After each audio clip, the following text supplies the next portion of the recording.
an item on or off the agenda, you can just fill out a slip and bring it up to the young lady up front. And with that, if you have a cell phone, if you could put it in the silent mode, it would be helpful. And with that, the latecomer will do our pledge. Please stand and face our flag. Place your right hand over your heart. Repeat after me. I pledge allegiance to the flag of the United States of America and to the republic for which it stands, one nation, under God, indivisible, with liberty and justice for all. Thank you. Thank you, Chris. Appreciate that. Okay, Chris, could I get a roll call? Commissioner Wolf, Commissioner Rekstad, Present. Commissioner Hicks, Commissioner Brzee, Present. Commissioner Beck, Here. Vice Chair Markarian, Here. and Chair Algauer. Here. Okay, don't I need Tony here to approve that minutes or?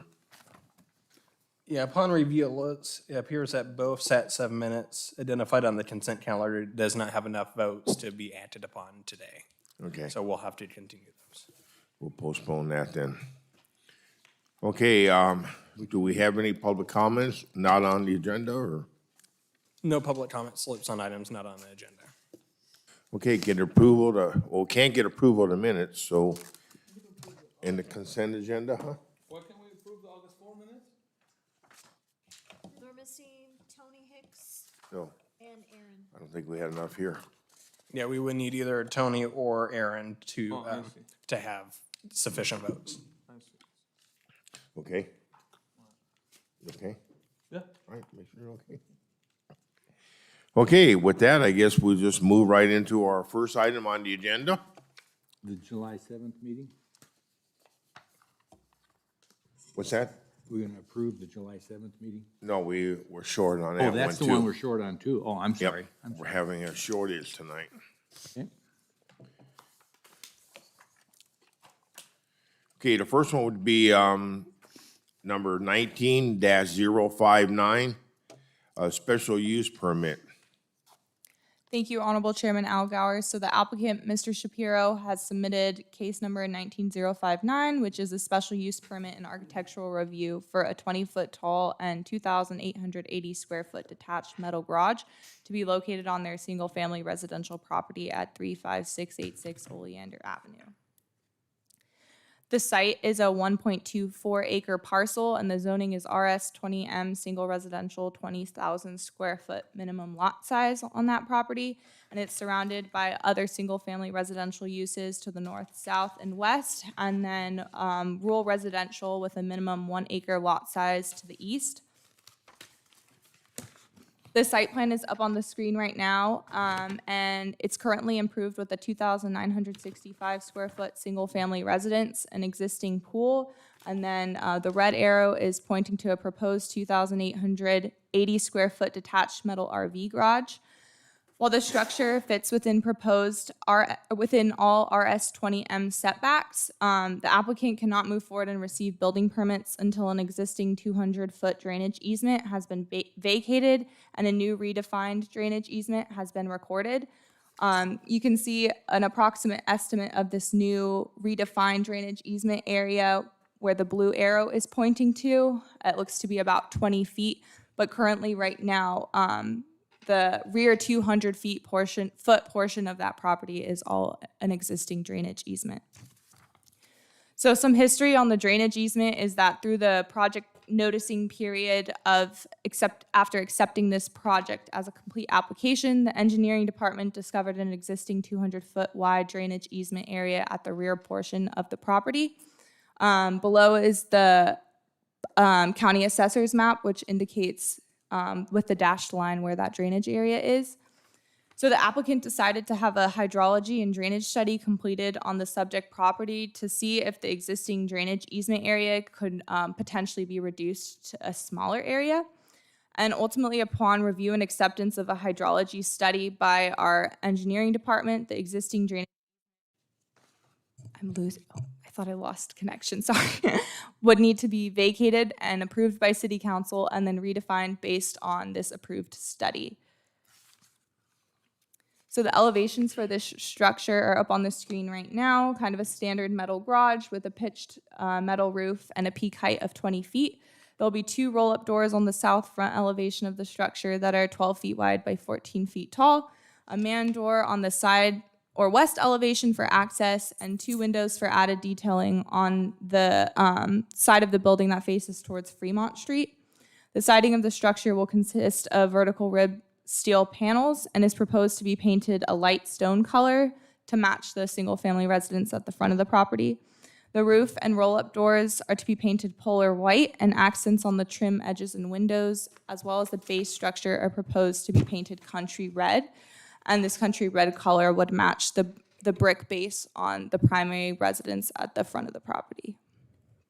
Here's a 3D rendering of some of those details.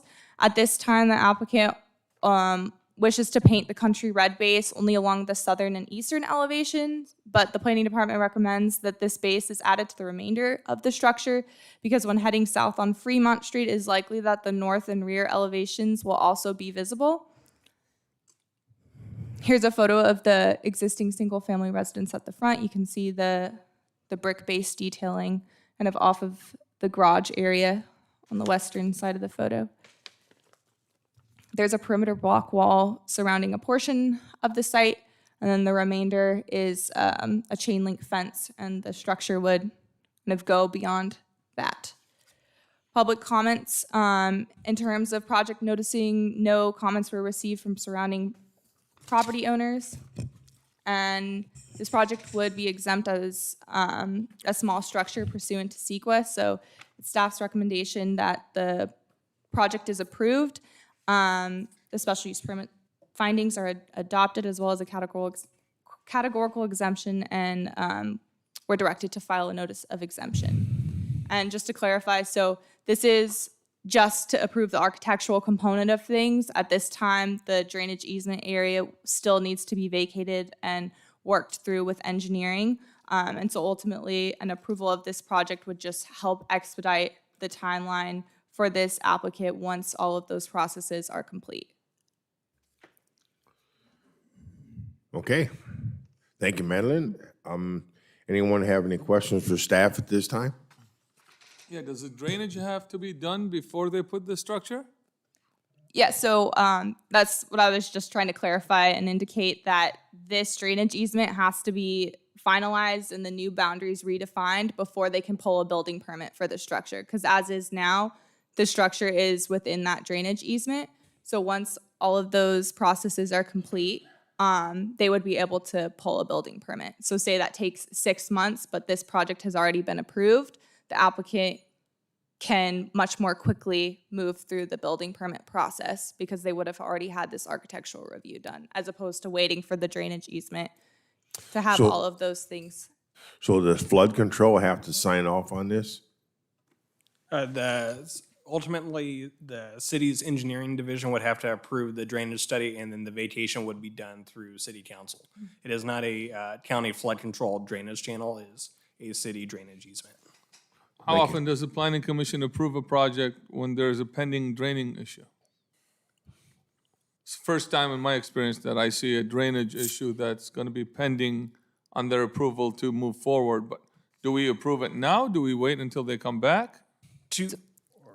I would say to address the concern, there is a condition of approval that reflects that the drainage easement be vacated and redefined prior to issuance of building permit. So in terms of having that protection mechanism in place, it has already been identified in the conditions of approval.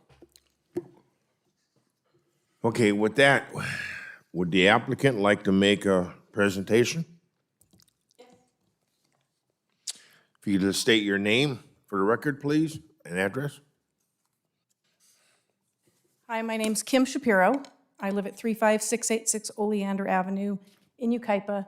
My husband Mark is the name on the application. He is out of town working today. So I had a couple questions. First is that in the drawing that you put up here, And in our proposal, it's supposed to have 3 roll-up doors, but the text in here on page 2 says 2 roll-up doors.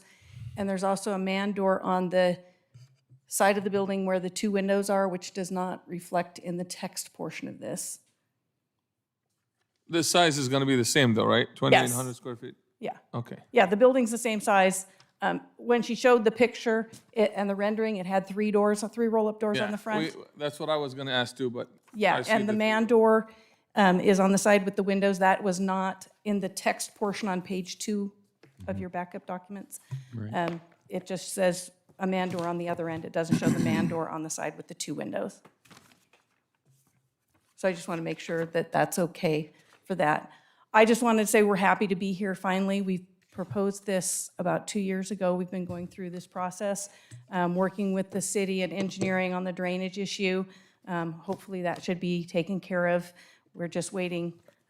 We had COVID, we had the fires, now potential flooding. So all of that has been putting us a little bit behind, but we're happy to finally be at this position where it's actually in front of somebody to make a decision. So thank you for that.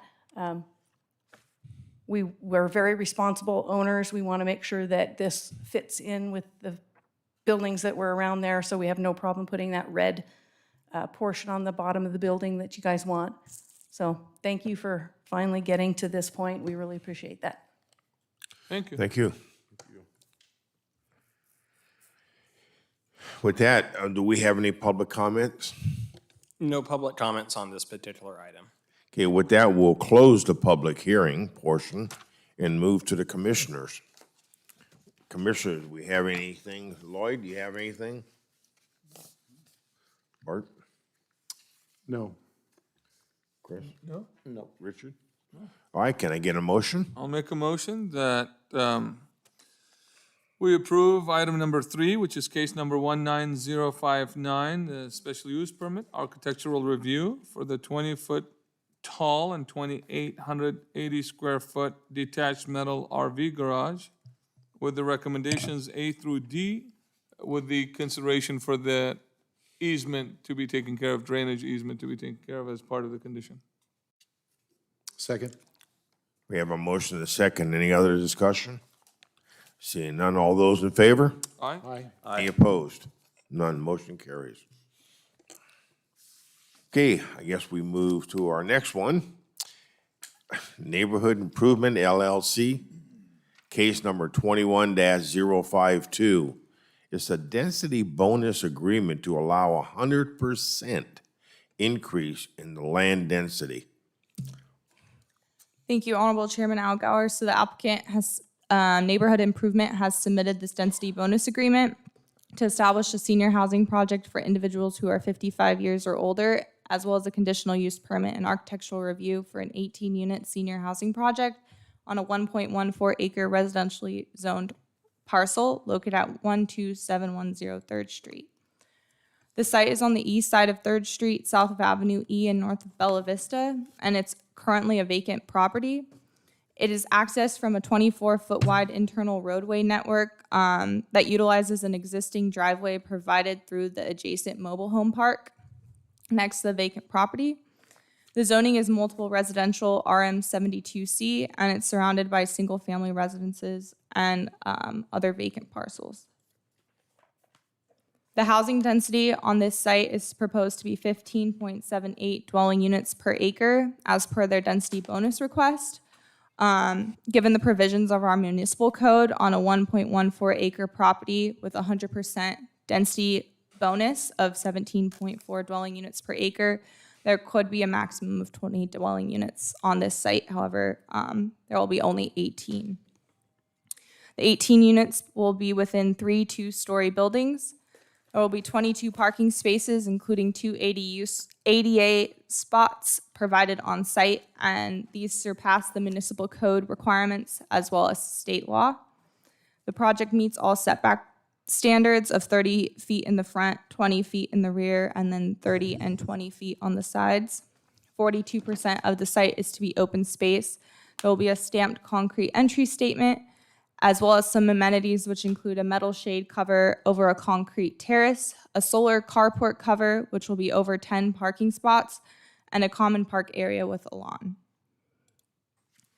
On the screen right now is a screenshot from the staff report, which provides details on how this project is consistent with our municipal code, and including some other additional amenities for units such as decorative doors, air conditioner, a dishwasher, washer, dryer, alarm system, peephole, and deadbolt on all of the units. Here's a more zoomed in photograph of the different building layouts. So building A will be comprised of 6 units and is on the eastern portion of the site. Building B will feature 8 units and is on the southwest portion of the site. And then just north of that is building C, which will feature 4 units.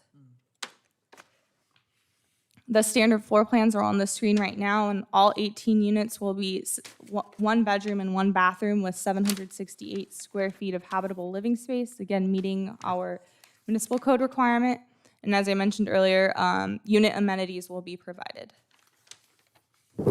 In terms of the architectural review, the structures are a craftsman style with horizontal lap siding, as well as veneer accents around the base of the structure.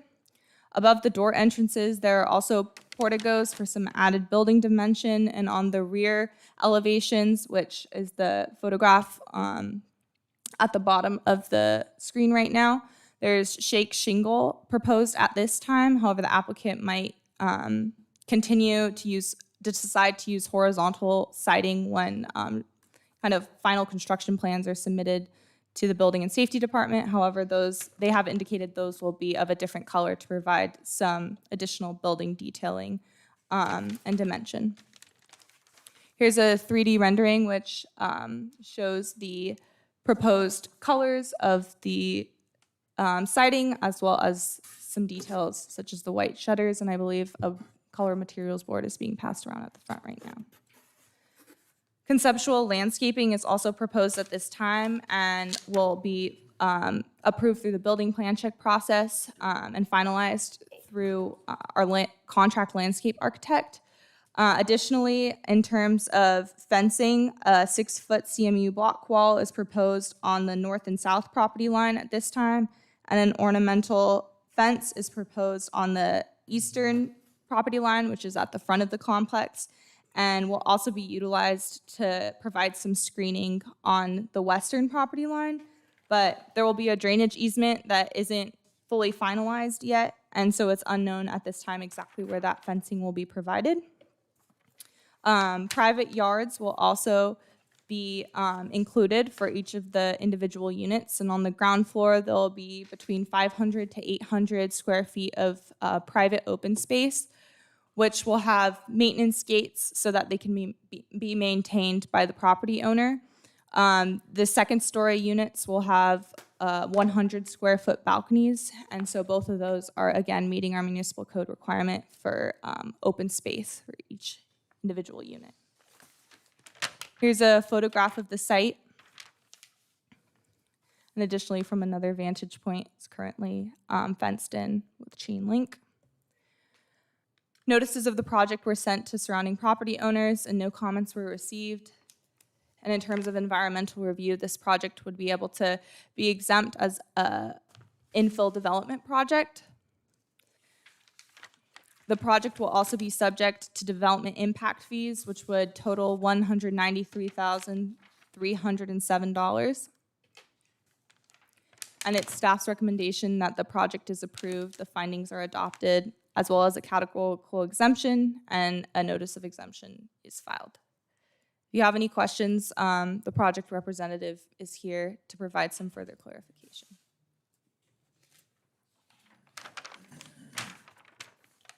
Okay, with that, does anyone have any questions for staff? Okay, this is gated, correct? There will be a perimeter block wall around a portion of the site, and then there will be ornamental fencing on the front of the property as well as the rear. No, it's not gated. But it's not gated at the front. Access, though. No, No. so it's not gated. I mean, anybody can drive in and out then. Yeah, there's no gated component to the project. However, it is located within or is a landlocked parcel within the interior of an existing mobile home. So you would have to drive through the mobile home park first to get to the subject site. So my question was gonna be about, is it gonna only have one way of going in and out of this place? Through the mobile home park? Yes. So, Oh, well, there are 3 access points off of Third Street to get into the mobile home park, but you can only enter the landlocked parcel through one of those entrances. so everything goes through the mobile home park. Yes, there's not a private entrance. So as you Anyone? can see on the aerial photo, I can go back. Yeah, It's, please.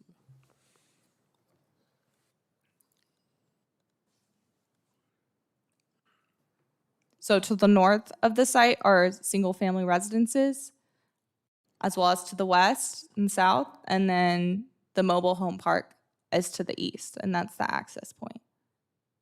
Yeah, so there's only one entry and exit for these 18 units. Yes, and those 18 units have to come through an entrance from the mobile home park to get into their property. Is that mobile home park, is that a senior park? I believe it's just the mobile home park. Can't remember which district it is, or not. It is, the mobile home park though is under common ownership with the proposed subject site as well. For a unit with 18 living units, typically how many ADA parking spots would you, I mean, it seems like 2 is not very many for, I mean, this is senior adult, 2 ADA parking spots.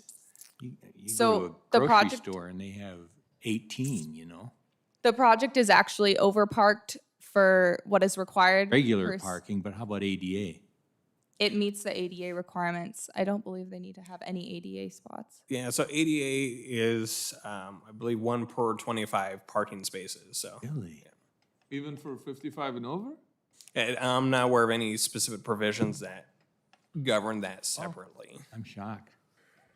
Sorry about that, Chris. Uh, You're getting up there too. I am, man. Got all the gray going there. Anyone else have any questions for staff? And that single entry, I'm just wondering, that's not a concern for anyone, that we have one way to get in and out of this Through a mobile 18 home unit park. through a mobile home park? Well, I suppose to clarify, so the site itself has one entrance into the 18 units. However, as shown on the aerial for the mobile home park, there is essentially 3 different exits potentially, or 3 different routes from the entrance of that unit from there. And so in terms of fire department access, their kind of requirements to get in is going to be measured from the entrance of the site, and it does meet those requirements as part of the So fire code. in the future, when the owner of the mobile home park is different than the owner of these 18 units, are we gonna have an issue? No, as long as there's an easement that allows the reciprocal access for those units, then that's fine. As long as there's an easement to allow those residents to cross over. Is there an easement in this project here? It's one of the conditions. There's an ingress egress easement that's Okay. required to be placed in that mobile home park parcel. Okay. Okay, I had a question, Mr. Chairman. The density bonus agreement, that's recorded, correct? To establish this as a senior residence in Yes. perpetuity? Yeah. Or is it sunset at 25 years or 30 years or something?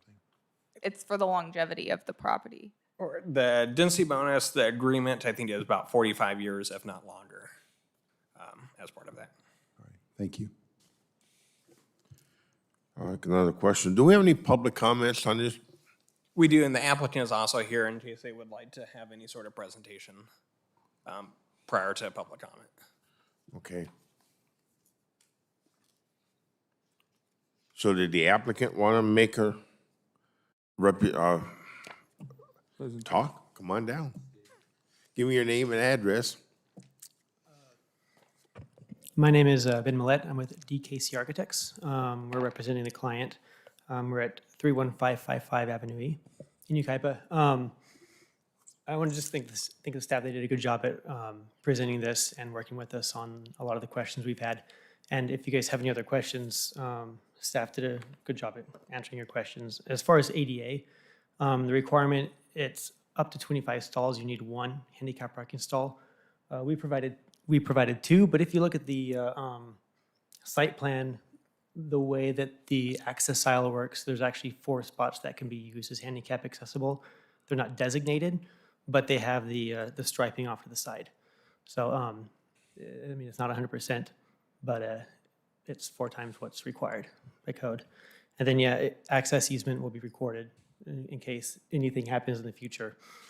And then, I wrote this.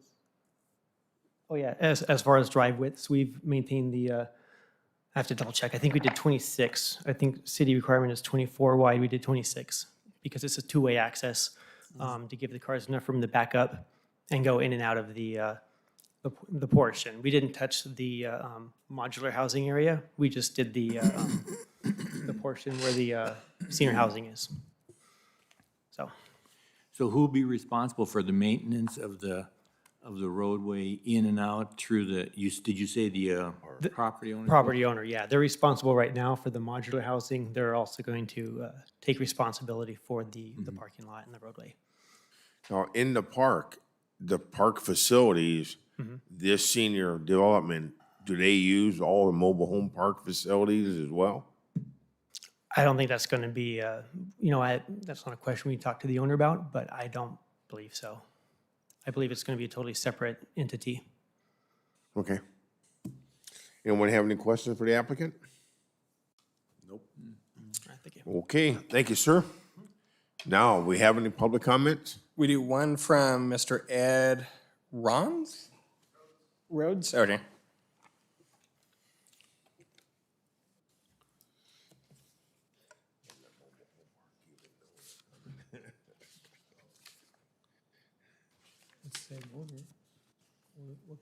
Hello, I'm Ed Rhodes. I live at 34613 Creekwood Court. I am in that end of the cul-de-sac, that house with the solar on it. And my question is the block wall going to go along here, all the way to the back? Staff. I'm just worried about the increased noise, emergency vehicles, delivery trucks, et cetera. It's going to create any possible noise for the neighborhood right there. That's my only concern. Right now, there's just a flimsy falling down fence along that property line. Okay. The back to the wash. My property goes all the way on the other side of the wash, to the other side of that other vacant field. So I like my privacy, and they're talking, I mean, if they're gonna build these homes back here, there's bound to be more traffic and noise. If they have a block wall that goes back along there, I have no problem Madeline, what kind of, with the situation. There is a block wall proposed on the northern portion of the site, but as I indicated in the presentation, there is to be a drainage easement established and the kind of the rear portion of that property as well. And so the block wall wouldn't be able to be within that drainage easement. So what does that mean? That there's not a block wall back on where my property is? There won't be a block wall? And with the solar, it probably would be.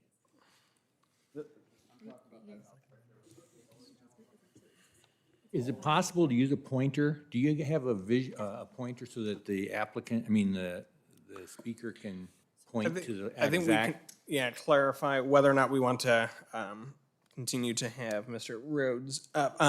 But the proposed fence is along the northern part of the property, the northwesternmost end. When it gets into that drainage channel and that easement, then that's where the block wall would terminate, just because a block wall would block or could potentially obstruct drainage flows, and so it would then transition to a different material or terminate from there, but there's no residences proposed within the drainage easement anyways. so what kind of fencing will be there? Yeah, I think, so, sir, I know we don't have our timer, usually we have someone that times, but you can present your concern and we'll address it, so we don't go back and forth with you and take your time. Is the block wall your only concern? Yes, I mean, that's definitely gonna kill more sound. I mean, it's going to have more traffic back there. You're gonna have delivery Okay. trucks. All right, so we'll address that. Do you have any other concerns about this project going up there? Oh, no. And the gentleman seems friendly enough, so you can chat with him maybe later on, but we'll address the block wall issue for you. Thank you, sir. Appreciate it. Thank you. Thank you so much, Mr. Ross. Okay, what, any more? We have any other comments? No other items on this. Okay, with that, we will close the public hearing. And would the applicant like to address? Yeah, if we can just clarify where the wall is going and what are we doing to make sure that we reduce the noise on Mr. Rhodes and all Right, the right, other right. neighbors. Yeah, no worries. Yeah, so what we have is, so I'm sorry, what was your first name? Ed. On Ed's property, there's a drainage easement, and that easement stops at our property line. And so we have, at this point, assumed that that drainage easement is going to continue across. We have to meet with engineering to determine exactly where the extent of that drainage easement is going to be.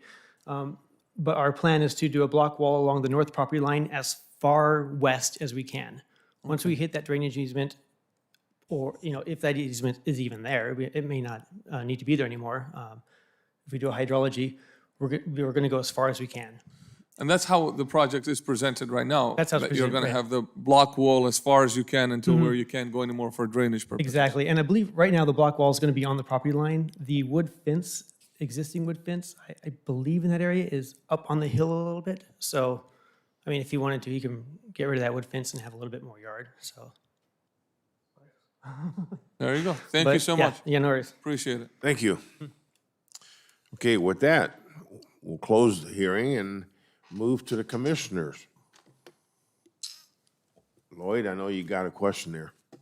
No, no, I'm good. Bart? Nothing, thank you, Mr. Chairman.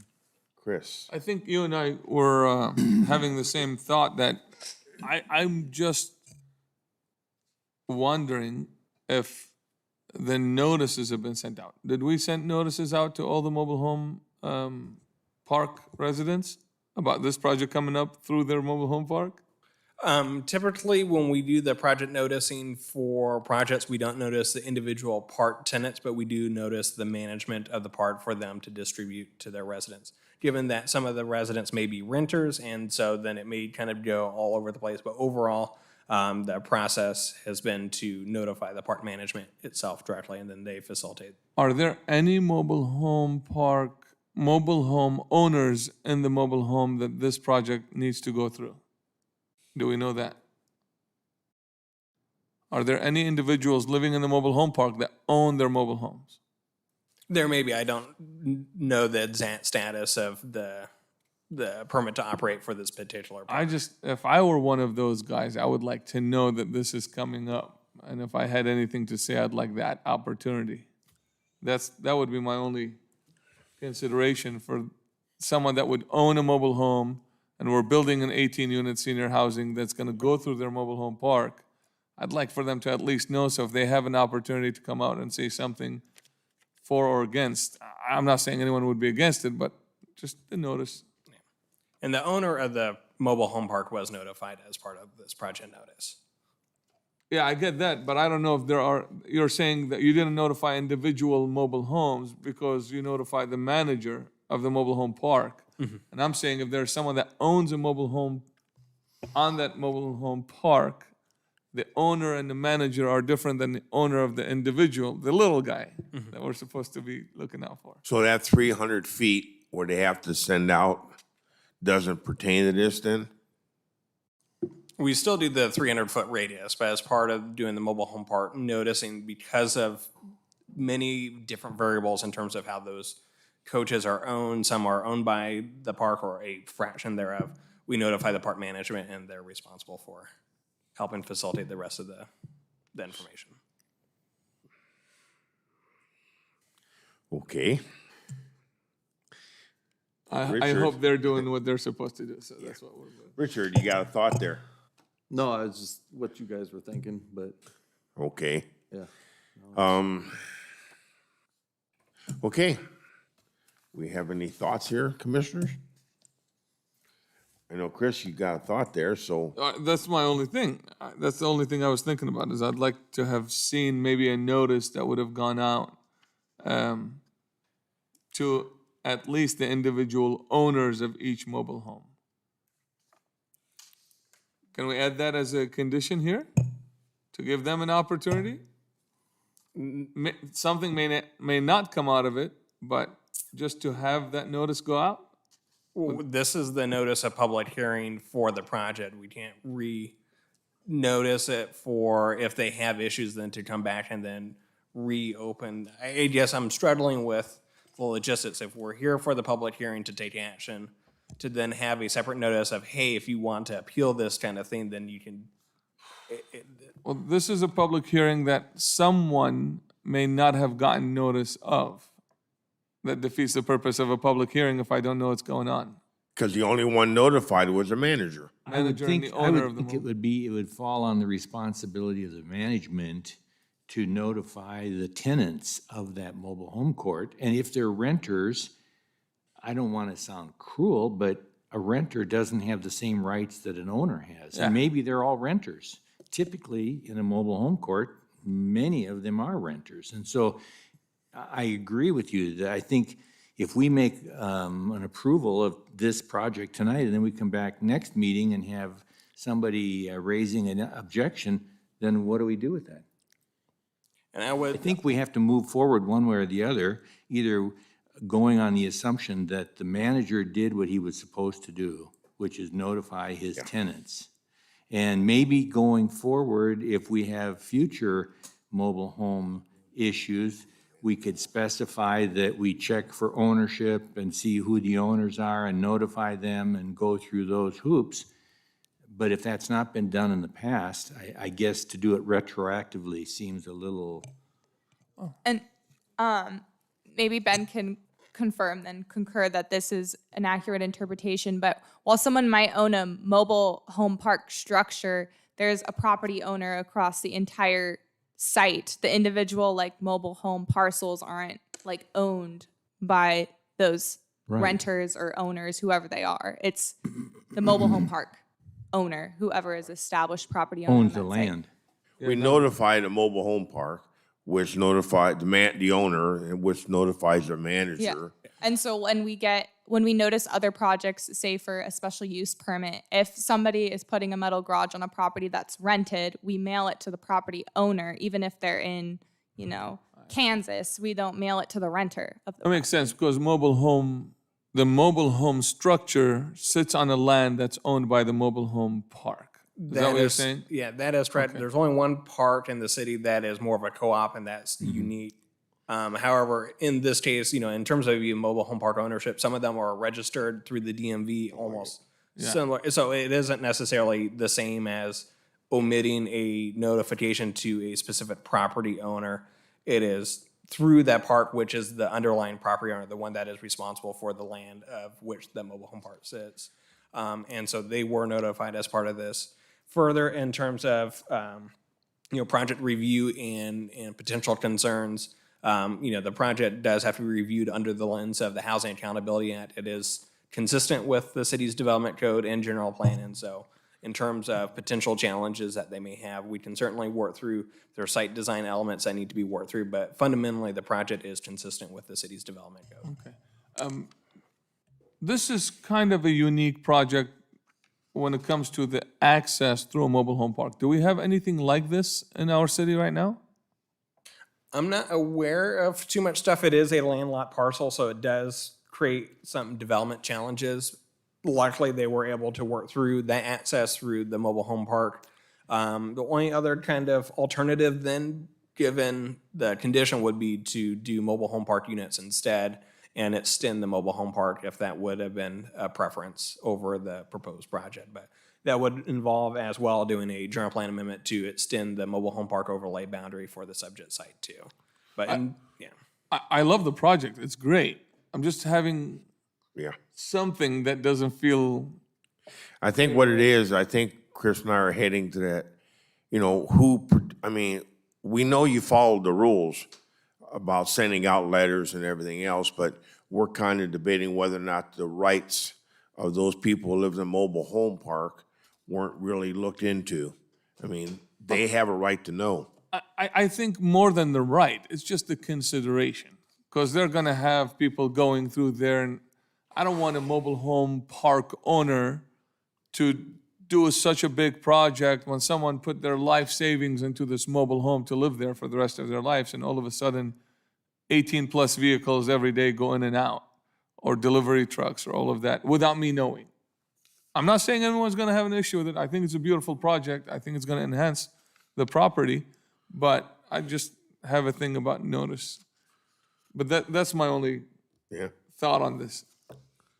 Considering this is a very unique project and we don't have anything like it, I would have liked to have notice go out to all the mobile home owners, despite the fact they don't own the parcel that their mobile home sits on, but they live there.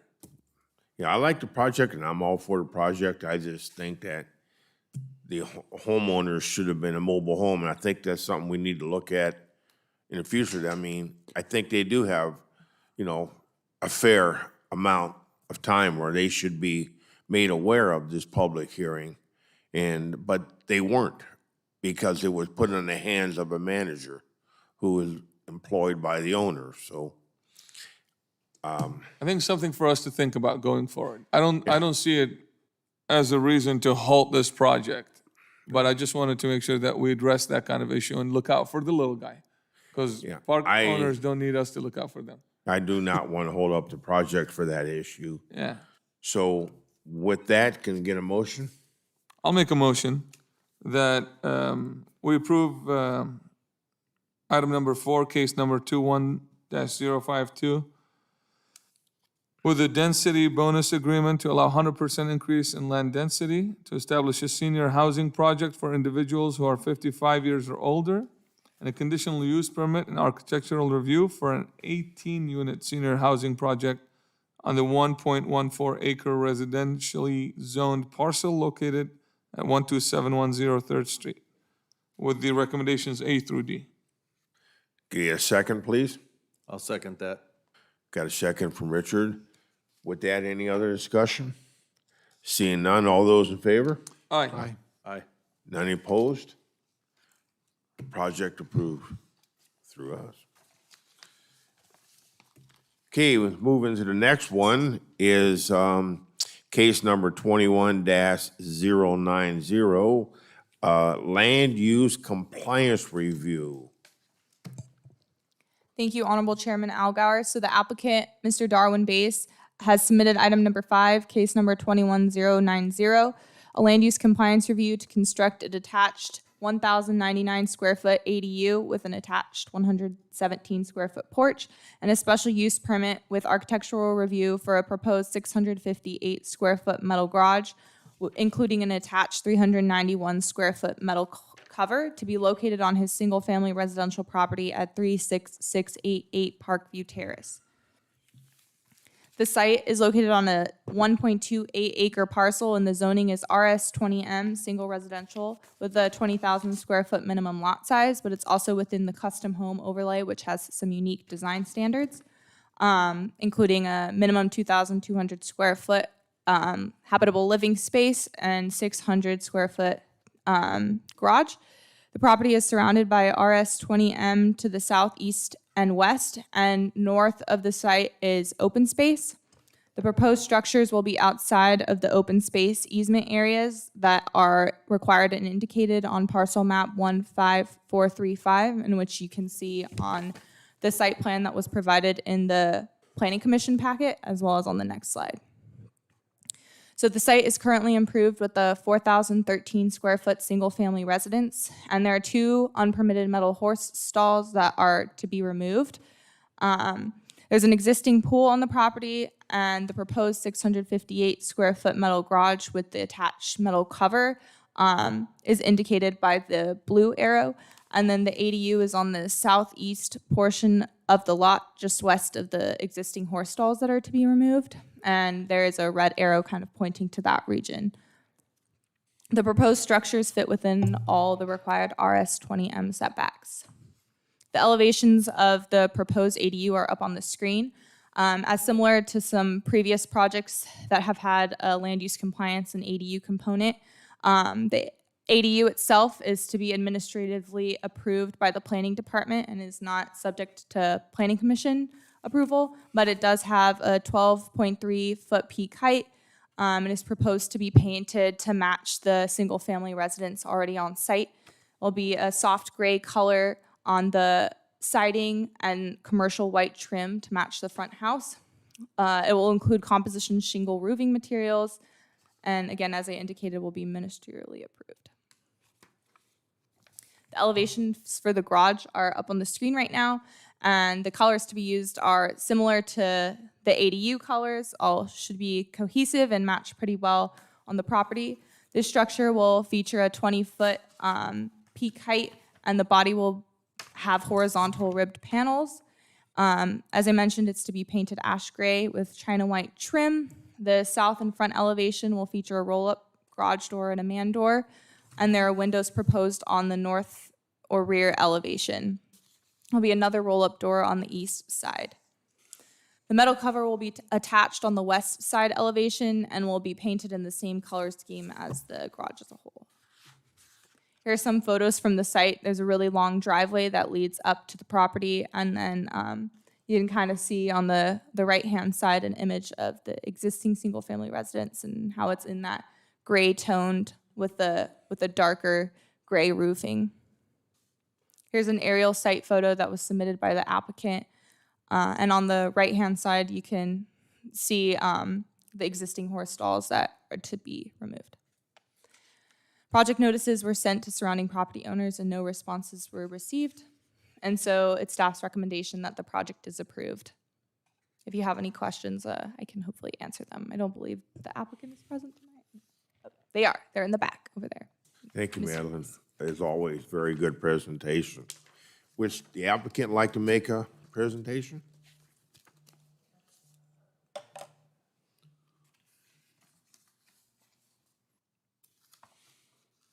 Good evening, Chair Algauer, commissioners and staff. Thank you very much. Very well done too, Madeline. I appreciate that. So the only thing that I see that was added to it is I'm trying to tie each of these other structures, the ADU and the garage. I want the same look as the primary structure. So what will be added to it is a brick facade also along the bottom, because the main structure has brick facade as well.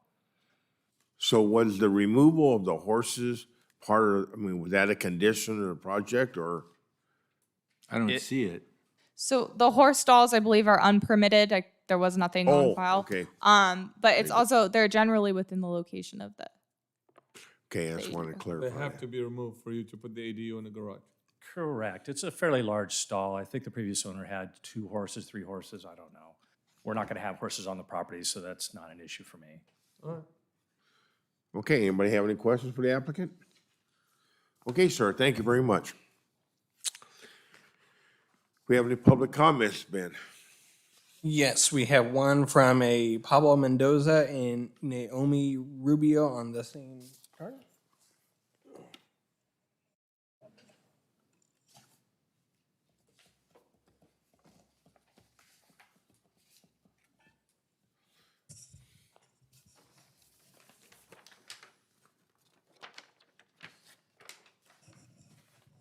If you could state your name and address for our records, please. My name is Pablo Mendoza. Noemi Rubio. We are the neighbors to Mr. Base. We have no problems with this project.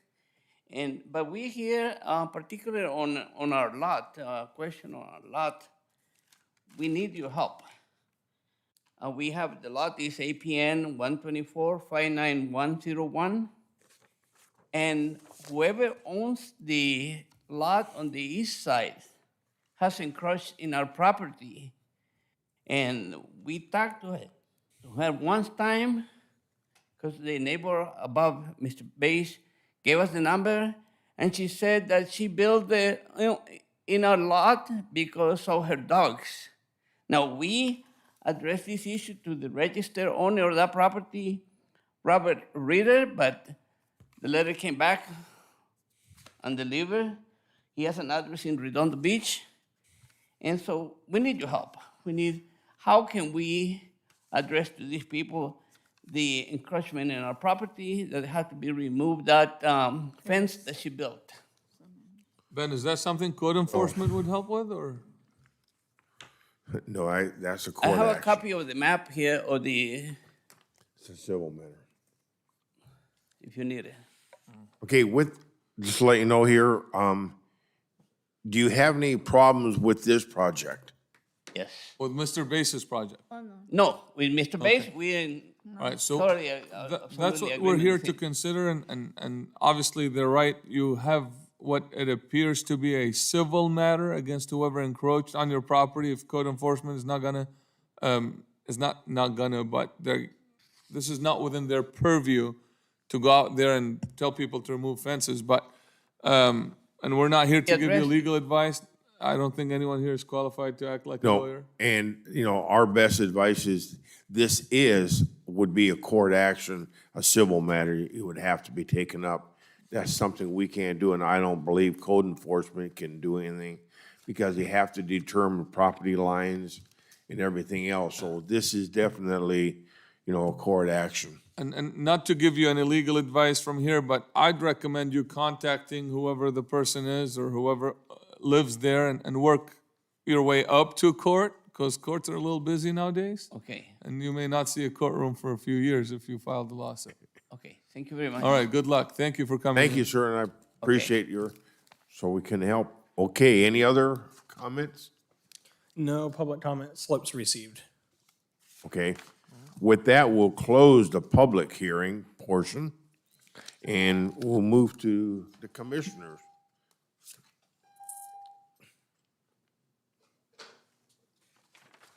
I'm, Mr. Chairman, happy to move the item as recommended by staff. I'll second. Okay, with that, we have any other discussion? Seeing that, all those in favor? Aye. Aye. Any opposed? It's none, motion carries.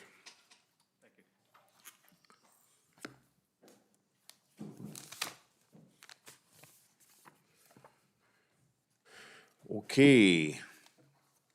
Next one is a special use permit, number 21-114. Working towards it, Honorable Chairman. Just having to place some musical chairs. There we go.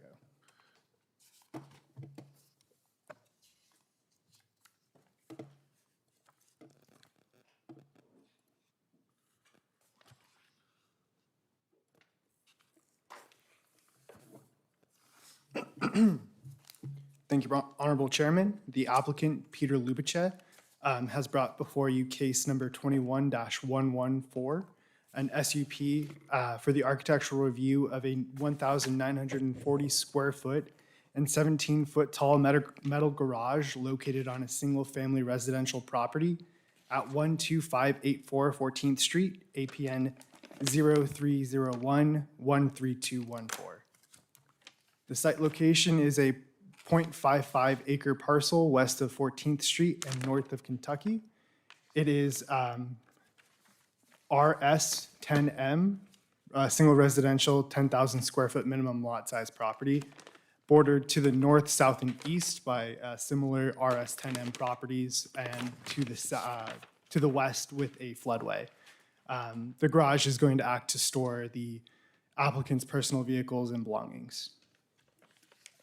The site plan is currently improved by a 1,984 square foot single-family residence with the proposed 1,980 square foot metal garage. The structure will fit within all RS10M zoning setbacks and will be approximately 244 feet from the road. Leave that for a second.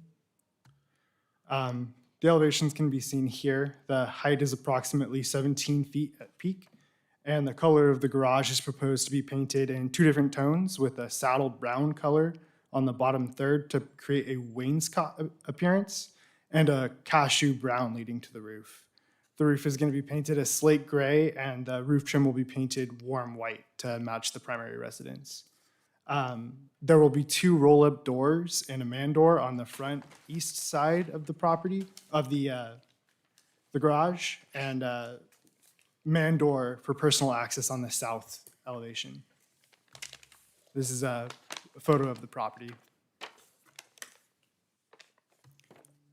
Public notices were sent to surrounding parcels and no responses were received. As far as environmental review, This is categorically exempt from CEQA because of the small structure. It is staff recommendation that you review the architectural design and approve the design subject to the conditions of approval, adopt the special use permit findings, adopt a categorical exemption, and direct staff to file a notice of exemption. Thank you, Christian. I'm not sure if the applicant is here, but if you have any questions, I hope I can answer them. Okay, any staff have questions or commissioners have questions for staff? Okay, did the applicant want to make a presentation?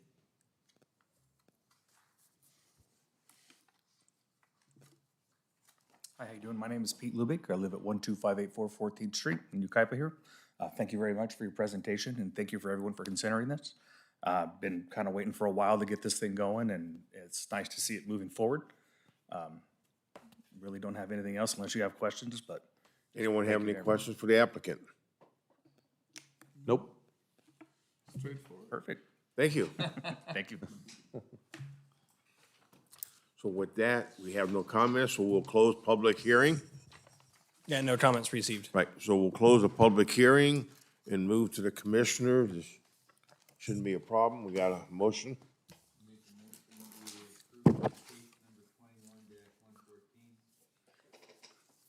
I'll turn my microphone on so you can hear me. Good idea. Special use permit architectural review on 14th Street with, including recommendations A through D. Do I hear a second? Second it. Thank you, Richard. We have a motion and second. All those in favor? Aye. Aye. Any opposed? None. Go build your garage. Okay, fun time. What we have next is the Kaipa draft housing element. I don't know if you gentlemen, have you gone through it? I mean, I went through it. It's quite a project, or whatever I mean, it's a heck of a report. A lot of time went into that report. And I'm sure a lot of thought. So with that, Ben, you want to? Yeah, so we will do that. We'll be kind of tag teaming with our consultant, Mark Hoffman with PlaceWorks.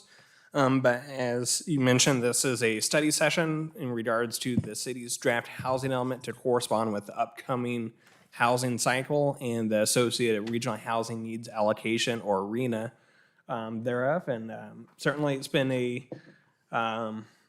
big endeavor. There's been a lot of state law changes that have made the process for the housing element much more rigorous and more difficult. And then certainly with the RENA numbers within the entire state region, it is a unique element or unique time to be doing a housing element. And we have spent a lot of time assessing it and working with different stakeholder groups as well as city council to help get us to this stage. And I will pass it off to Mark Hoffman and we'll go from there. All right, thanks, Ben. So glad to see you were able to kind of wade through this housing element. Obviously, it's a fairly weighty document and a lot to read there and a lot to digest. So I think for this evening, I'd just like basically to have three primary objectives. One, I did want to provide an overview of the process of how this housing element was developed. And secondly, wanted to provide just an overview of the strategies for how the city is going to be dealing with the Regional Housing Needs Assessment, which is the RENA. You'll hear a lot about that this evening as well.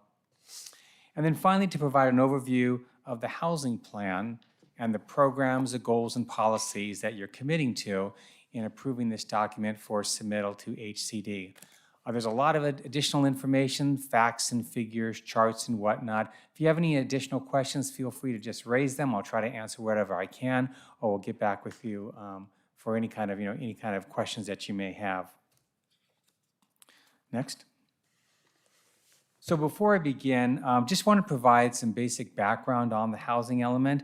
I don't know if any of you were around 10 years ago when we put this thing together, and I guess it was about 2013.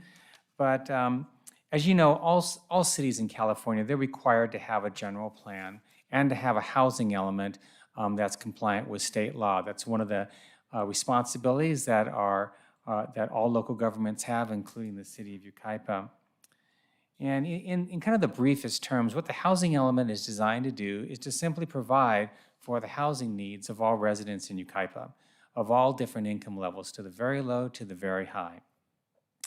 And an important part of the housing element is to address the regional housing needs allocation. We call it, and I'll be referring it to RHNA or RENA for short. And that's simply a mandate to plan for housing that would be built in the city over the next 8 years.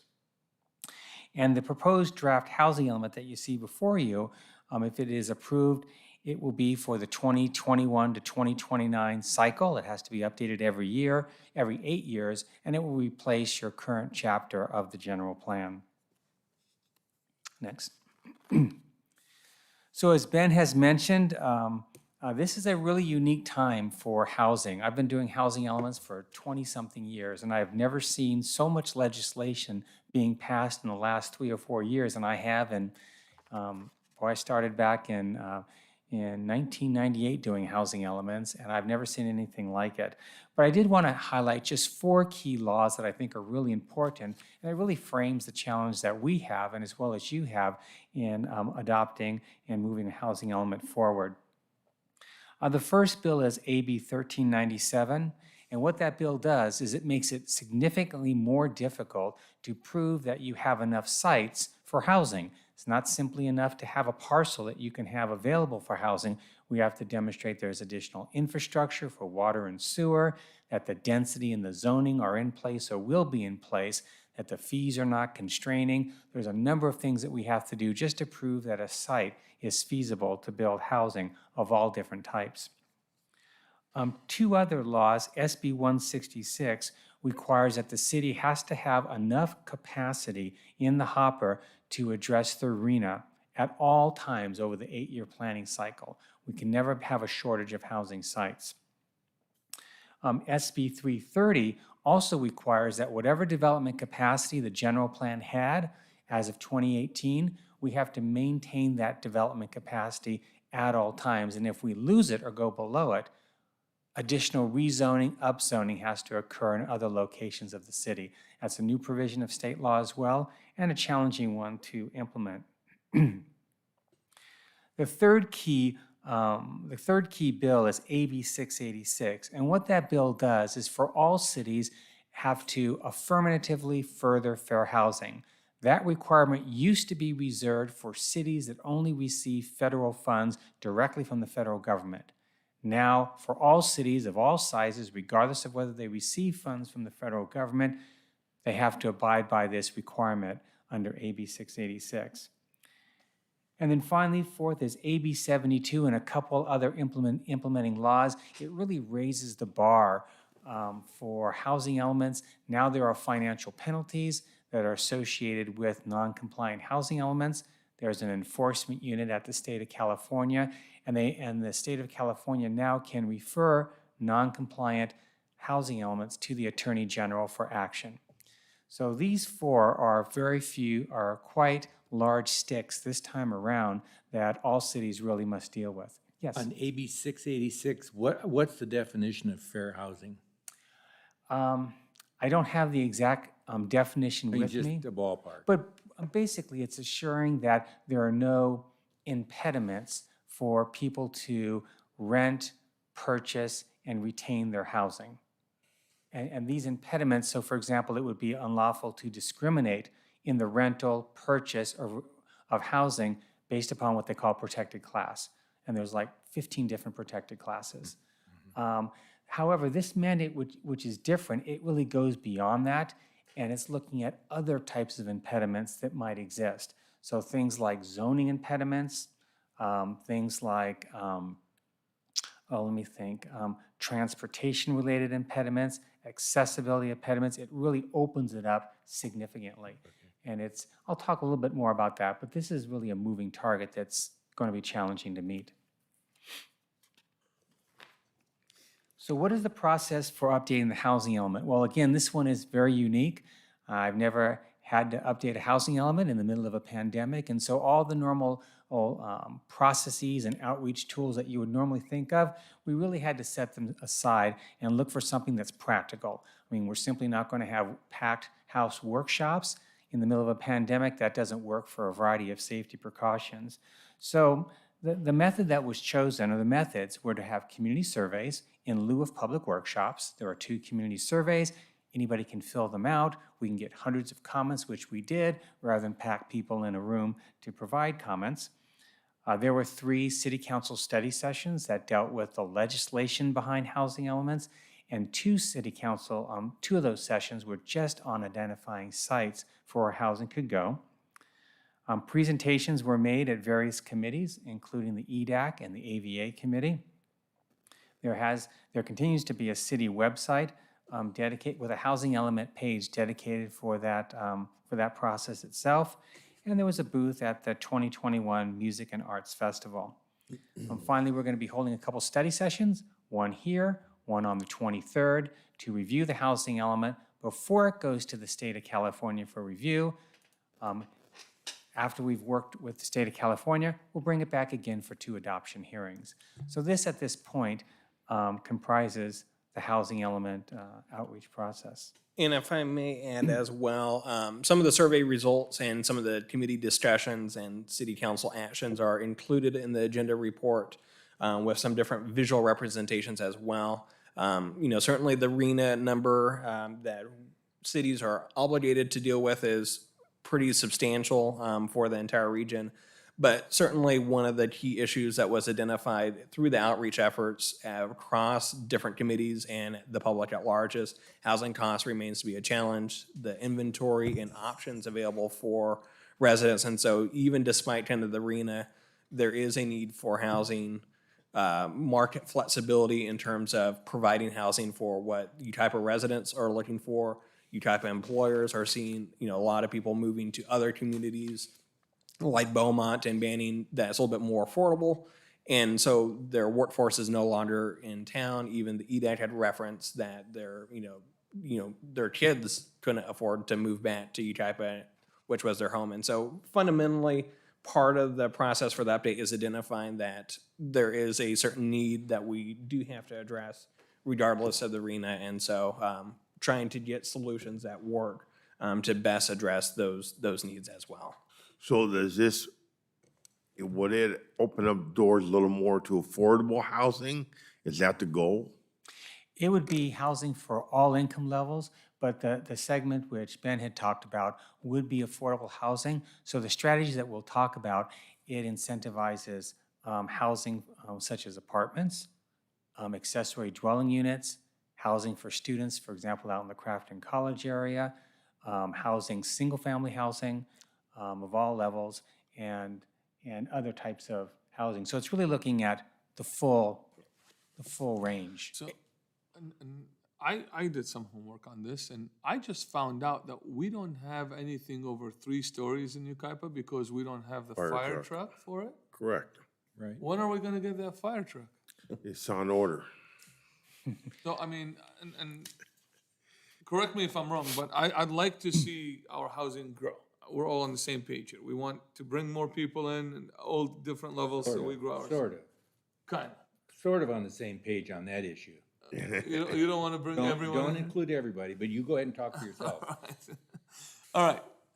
When are we going to start considering going up so we preserve some of the urban land of Yucaipa instead of cramming as many small houses as we can within an acre?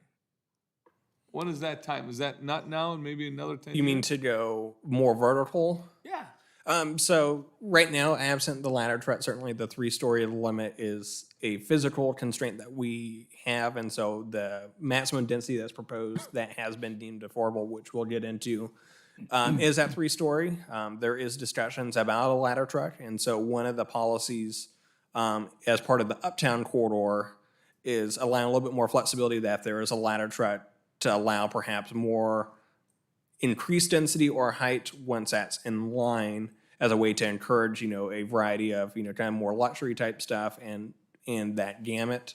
But it's more setting just a stage that door. We can have those discussions later once once there is that resource available to have that discussion. I just want to know if there's a timeline. Do we have like 5-10 year projection of when we would consider getting that kind of fire truck? So we start talking about buildings over 3 stories? There's discussion on a ladder truck already, with that working through the fire department for the service. And a project has been submitted that would also require that ladder truck. It's not a residential project, but it is a project that would essentially trigger that ladder truck element as well. Within the next 3 to 5 years? Yeah, you'll be seeing the proposal in a couple months for that project. I think They'll have that discussion. we're talking commercial, I think, here. This whole study session was based on something for housing, correct? There's nothing commercial in here that I saw. No. Okay. You know, I mean, I'm talking about apartment buildings. I'm not talking commercial. Right, I'm talking but- residential. And I think that would change completely the way that we're looking at things today, right? With the limitation of 3 stories. It would, but also the issue would be underlying zoning. At this point, there is a limited amount of zoning for multiple family apartments. And so, and we can talk about that more, but part of it is, I think the density that we have in the city is about 20 to 24 dwelling units per acre. There's some flexibility to go higher in the downtown. But if there was a direction eventually to build 4 stories, you'd probably be looking at higher levels of density and, 30 to 35 units, and then you would obviously need a truck, a ladder truck, to be able to do that. But currently, the way it is now, there's very limited in terms of, we actually have very limited amounts of rezoning that would be involved. Yeah, so this approach, as part of the housing element, is to augment and support existing policies and make them more feasible, or to encourage some of the development of existing programs that we have. Because we don't have the ladder truck in play, there's no actions proposed as part of this draft housing element to go with a higher density that would necessitate that, just because we don't have that resource available. So that would be a potential constraint even for that type of housing at this time. And so it's dealing with what we can plan for and accommodate. And then certainly tomorrow's always a different day. And if there's other resources and objectives to, let's say, for the Uptown, to explore creative ways to help encourage additional investment, then that can certainly be a discussion that happens in the future. It is referenced very softly in the housing element, but certainly there may be opportunities to, if certain types of projects come in with certain types of amenities, then it could be rewarded for those elements. But at this time, none of that detail is known because we're just not at that stage yet. I think if you start talking about 4 and 5 story residential units and you hit the streets and talk to people, you better be prepared to hold your rear end, because it's not gonna last long. People in Yucaipa don't want high rises. I can guarantee you that. People like single-family residences. And duplexes are fine, and we'll comply with state code, but don't talk to people about 4 and 5 story high rises. I mean, I know a 5 story isn't a high rise, but that would be the conception that would be presented, and it wouldn't be met with a lot of support. I can guarantee you that. Well, I mean, would a very condensed Nope. units be No. preferable? Like No. if we had to choose. You know why? For the same reason that things don't get passed through city hall and city and city council. There's a lack of trust that there will be a boundary placed on whatever you're talking about. It would creep. It would creep. There would be no trust. If I may, I understand your interject, there's not a proposal at this time, so I don't want to. That's good. Right. I'd like to get back to the gentleman and continue with this for right now. Right. Good idea. So really, at this point, the framework for the housing element that you have before you, there's really three basic objectives. There's more, but you can kind of pull it together in 3. And the first is we want to make sure that the housing element complies with all the litany of state laws that have been passed. We have to pass that test in order to be able to get approval by the state and put it in the general plan. The second objective is we want to make sure that it reflects community concerns. And Ben has mentioned some in the survey. There are other community concerns. You've mentioned some as well. We want to make sure that those concerns with respect to the supply, diversity, affordability, and availability of housing are there. Those are just, so seniors have housing, young couples have housing, housing's built well, it's built at the right size. These are community concerns. And then finally, we want to make sure that we're consistent with your current general plan. You've got specific plan updates and other related planning documents. We're not straying far from those. We want to make sure that there's consistency in what we do across the different planning efforts. So in terms of that, I wanted to focus a little bit on the regional housing needs.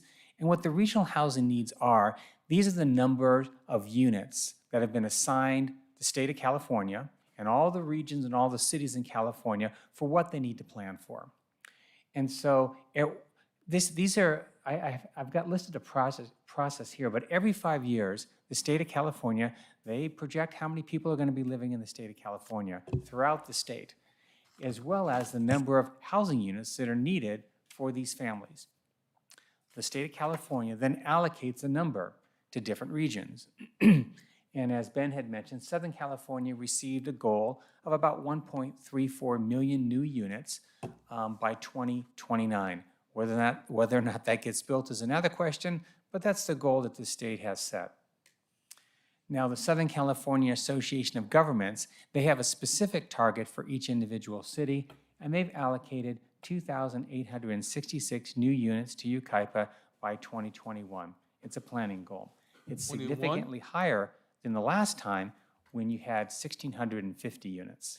2029, sorry about that. I heard 2021. We're gonna get to It would be 2,866 new units by 2029. Now, the numbers you had, that information that you have here, I noticed the dates were like 2018. I mean, 2018 was when the study was done? No. So the goal for 2,866 is between the period of 2021 and 2029. That 8-year period, the state is requiring that we plan for that many new units. Okay.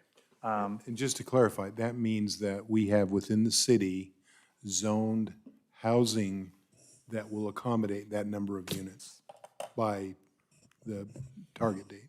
Yes, and you currently do. You do have for most of those categories, except for one, and we'll talk about that. And I may kind of add to a little bit to your question. So the purpose of the housing element and the efforts is to demonstrate capacity in order to meet that. The city itself, though, is not obligated to build the housing. We can't force property owners to do it, but we have to show that there isn't impediments that would unduly restrict people to develop their properties in order to meet that number. And so it's more setting favorable outcomes and processes to make the process easier so that the private market can do it. The city itself is not going to be building ourselves 2,800 units. That isn't the expectation. So this report and study showing us that we need more housing because we need to utilize our space better, would that trigger a zone back to our general plan amendment, changing the zonings? We will go into the strategies, particularly for the more affordable housing sites, since that's probably the most tricky one, and we'll get into there. There isn't any significant rezoning efforts that is proposed for this, but more enhancing existing programs and general plan overlays that we have to help get to that number. And so we will discuss that in a subsequent slide as I discuss the different strategies. So this slide here, it talks about the regional housing needs and how the unit count is broken up into different categories. And so with the state of California, they give us this allocation, and units have to generally be affordable to these categories. So very low, it refers to housing which is affordable to households earning up to about $40,000 approximately. Low income refers to householders that are earning up to about $60,000, moderate up to about $90,000. And when you think about that, very low income typically refers to about $20 an hour.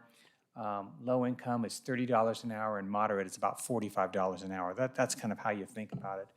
And when you look at this, you can see where the unit breakdown is. In the lower income categories, about 1,100, 1,200 units total. Moderate is about 500 or so. Above moderate is the largest category of need, which is 1,154 units. So 50% approximately of your need is in the highest income categories, with the other 50% in the lower three categories. But the main takeaway from this is that the RHNA is designed not just to provide housing for low-income residents, it's really to provide housing for all income levels. And you can think of it in terms of, people, whether they're starting out, couples are starting out trying to get into the market. They may get an apartment, they move up to a condo, they move up to a single-family home. This is what we're really looking at. Do we have enough housing at these different levels? But there's definitely, currently, there's a huge shortage of rentals in Yucaipa. Yes, there is. Yeah, And this report would, that's what I'm trying to understand. Would they allow us to build more units, more multifamily units under certain circumstances? It would, but it would be, the zoning for those is already in place. You essentially have the land, by and large, already zoned for it. It's really more programmatically, and as Ben had mentioned, we're not proposing, the housing element is not proposing large redesignations of land. I've got other cities that I work with that are proposing thousands of units to be redesignated for multiple family, and this housing element does not do that. Yeah, probably we'll get into strategies in a subsequent slide, but more the better way to think of the approach and following council direction is to take programs that we have and really optimizing it to help encourage that development. There are a few different pieces that we'll get into that's already, I think, a council priority to see developed. And it's really limiting the impediments or the process and making it much more simple, straightforward to help see that happen. And then that way, that existing program where that capacity is still there, but it's much more optimized to have the outcome that was already a goal of council as well. So for example, when you look at how to plan for the RHNA, as Ben has mentioned, it's not a housing construction mandate, it is a planning mandate. And there's really three basic ways to address these numbers. And the first is everything that you have approved and proposed in terms of housing projects that will be built after July 1st of this year, those count. And you have a huge number of projects in the pipeline. More than 50 projects can already count toward meeting those numbers. And I'll talk a little bit more about that. Secondly, if there happens to be a shortfall, which there's a slight one, what we do is we look at land which is zoned at various densities, and we can actually count the capacity on unbuilt parcels around the city toward the regional housing goals. Even though it's not built, it's capacity that you can count. And when you think of capacity, basically anything that's zoned, a land that's designated for single-family residential, that goes to the above moderate income category. Land that's designated for multiple family, typically is either above mod or moderate, condominium types of developments. And then land that's designated for apartments, that's your RM land, that's typically qualifies for the low and moderate income categories, just generally speaking. How many units do we have in those 50 approved projects, do you know? Thousands. Approximately, I'm not trying, if we know. That would We be do have interesting it. to know. We do have it on the next slide, so I can give you the actual numbers. So when you look at this, what this slide does is show how you're going to be meeting the RHNA. And so in the chart, the first line is the RHNA, and you can see that there's about 1,201 lower income units. Again, we call it lower income RHNA, but they can be satisfied through apartments. 511 is the moderate income, 1154 is the above moderate. So when you look at the pipeline projects, that's the second one. 63 units have already come through in terms of projects for lower income. There's a mobile home expansion, as well as an addition to the Horizons project.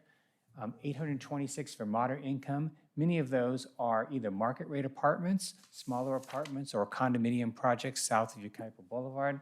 And then 948 units are single-family developments that have already been approved. You also have an additional 500 or so of projects which are pending. They're older projects that are being renewed that we have not included because of their renewal status. But altogether, you can see about 1,800 units have already been in the pipeline, and those we will count. In addition, there are vacant sites, and as you can see in the above moderate income category, there's a significant number of vacant sites that also allow for capacity. Many of those vacant sites are actually in the North Bench. Finally, we did not include the Freeway corridor, except for a couple sites where we know the zoning is fixed at this point, just because that specific plan is being reopened, but there's thousands of units of capacity already in that specific plan that we can tap if necessary. But when you tally this all up together, the bottom row is the RHNA balance. And so when you look at the lower income, there's a need for about 1,138 new units to be able to achieve that allocation. Your moderate income, your above moderate income at this time has been fully satisfied.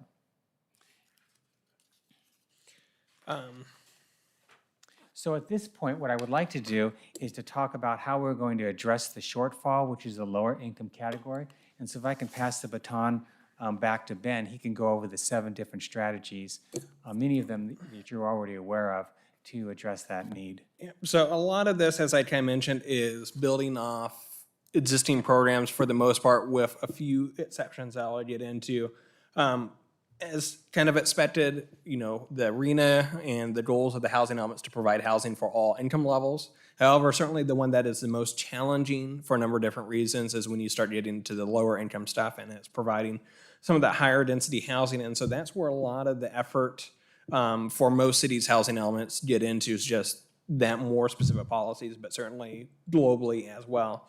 And so as part of the different study sessions that we have had with the city council, there is a total of 7 different strategies that kind of support the bulk of the strategy to be done or to facilitate the shortfall. So the first one is our mobile home park overlay district number 3. So there are 7 city mobile home parks that have been designated under this mobile home park overlay as part of the 2016 general plan update. And this is essentially where we have mobile home parks that have essentially aged out, I think, of viable conditions. That they are very dilapidated. They have certain market and physical constraints that really do limit, I think, the feasibility and the longevity of those sites. And so as part of that process, that mobile home park overlay 3 was to encourage the redevelopment of those sites. And so right now, the way that that structure is set up as part of the overlay is it establishes a base density of 16 units that can go up to 24 units with a development opportunity reserve. As part of the housing element to better align and encourage that development, as well as receive credit for the RHNA, that ordinance itself would be updated to just allow the 20 to 24 units per acre rather than the 16 through the development opportunity reserve, in order to facilitate that, and then recognizing that 7 mobile home parks are not likely to be developed in the next 8 years. It does also cap down, assuming potentially 2 parks within the 8 years, and 100 units has been allocated as part of that strategy. So what we're saying is we're going to use mobile home parks and giving them a density bonus if they eliminate the mobile home park and move to a housing project? So the overlay district to encourage the redevelopment is already there, and the 24 units is already a theoretical capacity for that stuff. And so what we're doing is streamlining some of the processes to get through that in order to help better encourage that type of project to come through. Certainly still providing low-income housing for the community, but certainly in a more modern, more safe environment than what is currently on the ground now for those 7 parks.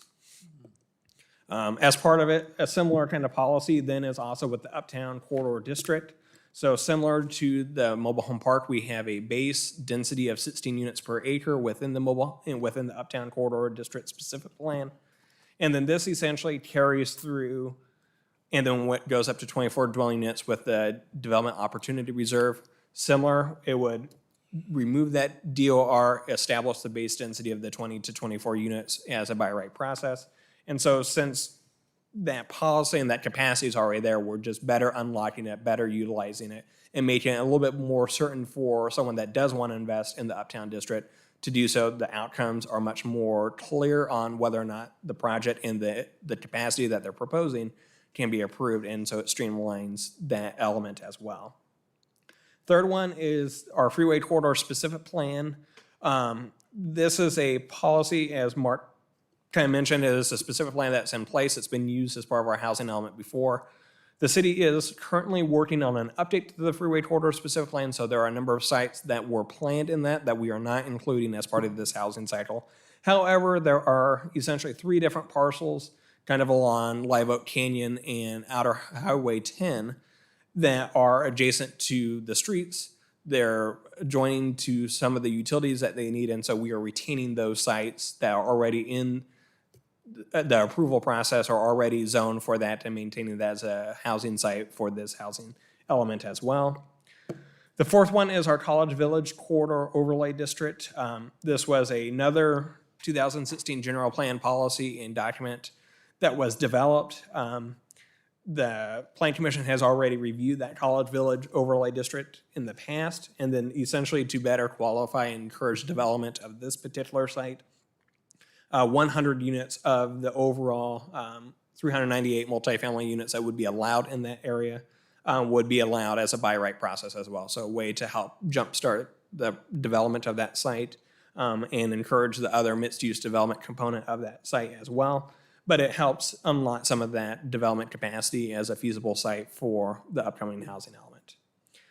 The fifth strategy is kind of a combination of 2 different sites. So this is probably the one that's probably most specifically involves some degree of rezoning. So at Oakland Road and Avenue E, there are 2 properties that are there. One is owned by the city and currently designated as institutional, and then there is one directly south of it that is designated as RM24. So that site to the south of the city-owned property is already one of the housing element sites that was used in the last housing element cycle. And so we are proposing to maintain that site as part of this housing element cycle too, but as part of the effort for this, City Council has directed staff to pursue rezoning of the city-owned property to RM24 as well. One, as part of providing affordable housing, the city, as the property owner and negotiator, can certainly work through some of the outcomes that we would like to see as the for sale component of that property, but then also being able to have additional development and investment opportunities happening in that area, or further encouraging it, also helps maintain the viability of the site that is directly south. As part of the efforts, we did receive grant funding from the state to do some cultural resource analysis of the property, and then also some utility design. So the intention is to help really make those sites as turnkey for future development as well, since one of the sites had been in a prior housing element. So really kind of taking a step that we had this already planned and making sure that we don't lose credit for it, and then making sure that we can help control it. And then some of the improvements that would be associated with those projects would also have a net benefit of also helping support the infrastructure development for the Dunlap neighborhood park that's proposed on the other side of the street. And so certainly the residents of that, multifamily kind of zoning would also have the benefit of using the recreational facilities that is already proposed and approved, and then certainly helping encourage the park development for the Dunlap community as well, which doesn't have any. One second. On that accessory dwelling issue, how much latitude does the city have to maybe increase them or go 2-story? I mean, is there any latitude that the state gave us for what we, add to it? So we can. The net strategy is certainly dealing with accessory dwelling units. Right now, what we have done is, as over time ADUs have been allowed, we have seen increased access from property owners looking to take advantage of that. The permits have been increasing. And then even as part of the survey results that we did, about half of the property owners or single-family property owners in the city responded favorably about exploring ADUs. And so certainly that is a strategy that we are proposing to carry, is helping to provide some of those affordable housing units. And then certainly the Plan Commission and City Council can go above and beyond state law requirements to further encourage ADUs. Really kind of our approach right now is looking at kind of the historic development, that increase that's happening, and kind of projecting that growth over the next 8 years. And then any other policies that we have to help streamline the process. We do have a for example, a frequently asked questions and kind of a user handbook for those that want to develop an ADU on their property, and certainly any other metrics that we do to further encourage ADUs certainly works to help provide affordable housing, and that is certainly a policy decision that can be explored in the future as well. And then finally, the last one is the Commercial Corridor Opportunity Reserve. And so the city itself has a lot of areas zoned for commercial.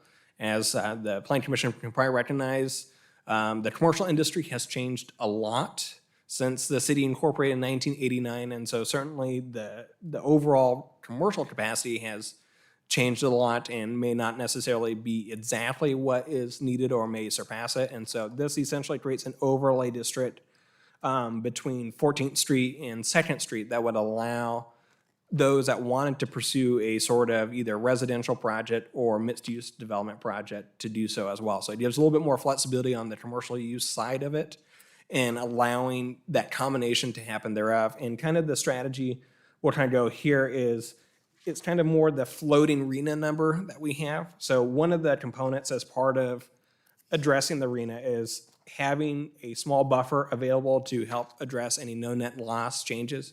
So as Mark had kind of referenced before, we are identifying certain strategies and we're assuming certain capacities that are being built on those sites that could be built. So if you have subject property Y and we have in the housing element that we assume that they're going to build 100 units, then that's what the housing capacity is. However, if a property owner shows up and says, hey, we're going to build 70 units on it, it's consistent with our code, we're excited to see it, we want to support it, they can build it, but we have to make up then that loss of 30 units. And so as part of the strategy that's needed is to have a buffer. As part of one of the study sessions with City Council, they did recommend that we maintain a buffer at only 15%. So we have some flexibility. And then as I mentioned, the commercial corridor has been designed to really be kind of a shifting number if it's needed. So if let's say right now we have a 50 unit capacity as part of that we're counting towards a housing element, let's say one of the sites ends up being substantially different than what we planned for, then that development opportunity reserve for the commercial corridor would then increase by that number to help kind of keep us within that buffer and to help avoid having to substantially rezone other properties if we're trying to support one project being developed. So it gives a little bit more flexibility in terms of the income ranges. Certainly, as an example, the Uptown corridor, we got a really cool project, but the income rates are a lot higher than what was maybe presumed. Then it gives us a little bit more room to work through that without having to necessarily deny a project that we would actually like to see in that circumstance. And so, Well, this is the thought that you talk about overlay, you got the Crafton College overlay. So if you're within that overlay, can you get a density bonus with your property? Because you're in that overlay, is that? Right now, as part of the development capacity, we're assuming certain numbers and then the RM 24 standards or kind of that density. There are some provisions to allow a density bonus. It isn't necessarily like the 100% density bonus that you've seen for the senior housing in the RM 10M and RM 72C district, but it may help qualify them for certain incentives or waivers that they may pursue instead to help make the development more feasible as well. So it's a way to help reduce perhaps some regulatory constraints or some site constraints in place of that without necessarily a lot of significant capacity changes, but really just giving more options for them to design a project that makes sense on the subject site. So I think, so with that, what I'd like to do perhaps is switch focus and talk a little bit more about the housing plan. And so to start off with that, like any of the chapters of the general plan, the way the housing plan is set up, it really has three different levels.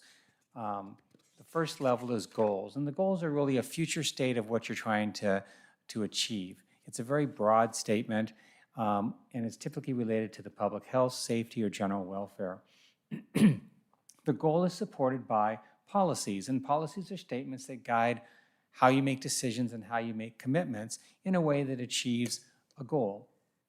And then finally, programs are specific actions, procedures, programs, or techniques that carry out the general plan, goals, and policies. And so the ultimate element that you're going to see is going to be organized in this fashion, right? And the one that you have attached. Next one. Next slide, please. So the first goal is housing and neighborhood quality. This goal was actually from your prior housing element, and it's intended to ensure that the quality of housing in neighborhoods in Yucaipa are maintained, that they have well-maintained housing, ample public services, open space, and infrastructure that provide quality places to live. This goal is supported by 6 different programs: code enforcement, building inspections, a home repair program for single-family homes and apartments, crime-free multi-housing, and capital improvement programs. All of these 6 programs are currently in your housing element, or they're programs that are ongoing in the city to date. And so this essential part of the housing element is just like your prior housing element with limited change. There's some slight tweaks in the programs. You didn't have a capital improvement program in the last housing element, but you're already implementing it. And a crime-free multi-housing, that program's been ongoing, but there are a few tweaks in terms of looking at ways to factor in designs that improve public safety. But other than that, this goal and policy and program area remains the same. And if I may kind of add, in terms of all the goals and programs for that in the housing element, a lot of it is building off existing goals and programs that we already had, with augments either based on the analysis of what was successful, what wasn't successful in the past 8 years, how can we make it more feasible, and then certainly with additional changes to help encourage some of the housing sites and programs that are identified to meet the arena as well. So there's some changes, but definitely the goal is an evolution of what was already there rather than a revolution of different stuff, and really kind of building off the momentum of stuff that worked and really tweaking stuff that didn't, to help make sure that it's more successful in the next coming 8 years. Terrific, yeah. So the second goal area is relative to housing sites. And this goal is designed to essentially meet the regional housing needs numbers that we talked about. The goal has been tweaked slightly. It was in your prior housing element, but essentially to provide adequate sites, could be through general plan land use designations, specific plans, overlays, whatnot, to provide opportunities for a range in type, tenure, and affordability of housing in appropriate locations. Basically building the right type of housing in the right locations, a mix of housing. And there are seven basic programs for that effort. Ben has gone through all of them. The only one that we didn't go through was just a general land inventory program, which looks at maintaining an inventory of land, a map, data that allows the city to track its status in meeting the regional housing needs numbers. Next one, please. Goal number 3 was also included in the prior housing element, and it's intended to ensure that housing is well designed, it contributes to property values, is affordable, and is also practical and cost effective to build. The goal is implemented through 6 programs. By and large, 4 of the programs that you see there were carried over from the prior housing element or already existed. There are 2 new programs, Expedited Processing and the Smaller Lot Subdivision. The Expedited Processing is designed to address state law, which is SB 330, and also allow for a broader mix of housing products. The small lot subdivision, is the one that's designed to allow for a broader mix of housing products that address the middle to moderate income segment of the market. And if you have further questions, but it essentially deals with products like condominiums and townhomes development. Yeah, so it's essentially kind of targeting the for sale products or home ownership projects that are geared towards the first time home buyer, and trying to provide more flexibility of options in the market to help facilitate that, so that certainly new families have a comfortable spot to live in. So goal number 4 addresses housing assistance. This goal has been slightly tweaked, but was also in your prior housing element, and is intended to ensure that the city encourages, facilitates, and assists, where possible, the development, maintenance, and retaining of housing. The goal is implemented through 6 programs, and by and large, all of these programs were also existing or in your prior housing element, and they're being carried over to this current housing element as well. Next slide. The final goal, HN5, is intended to ensure that the city promotes fair and equal housing opportunity. It's included as a result of the passage of AB 686. The goal is currently implemented through 4 programs. Most of these programs, except for the Fair Housing Program, which has been augmented, are already existing in your housing element. They've been tweaked a little bit and broadened, kind of rounded out, but they're also carried over from the prior housing element. I do wanted to note on these various programs, we do expect quite a bit of comment from HCD potentially on this goal area and this menu of programs. In addition, we do expect significant comment from HCD on the land inventory, the housing sites, goal, policy, and programs. Those will be key focuses, and we will be talking with HCD and working with them on ironing out any potential differences. And it may be worth noting that those 2 topical areas are a high priority of HCD for all cities, so it's not that we're expecting it necessarily specifically to our housing element. It's just as we've talked with other cities that are going through the process as well, since there's many, that tends to be the hot button focus. In terms of the fair housing, though, as Mark kind of covered, a lot of these programs are things that we had already addressed. The city of Yucaipa has always, I think, valued providing housing for kind of everyone and making sure that we're being fair in our land use decision authority. And so it really more as part of meeting the AFFH requirements, really just more consolidates it and provides a more cohesive arrangement of how those policies interact for the purposes of furthering fair housing.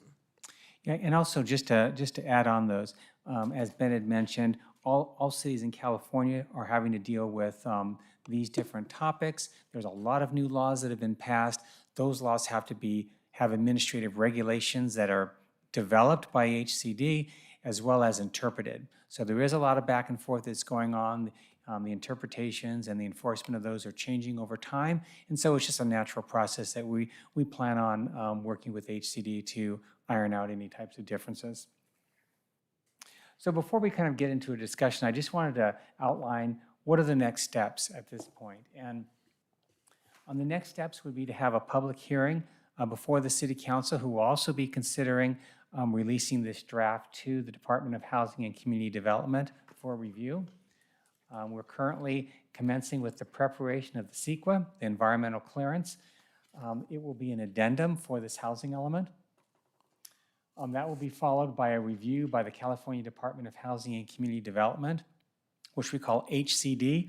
HCD is required and has up to 60 days to review the housing element and provide comment. Once they provide comment, it will come back to us. We'll be working to make revisions that are necessary to comply with state law. The housing element will then go back to the California Department of Housing and Community Development for a second review. They'll have another 60 days to take a look at it and issue a letter. We'll be working with them to respond to that letter again to make sure that the comments are fully addressed. And then finally, after all comments are fully addressed, we will get a letter of contingent approval from HCD that will allow us to go through the public hearings for adoption.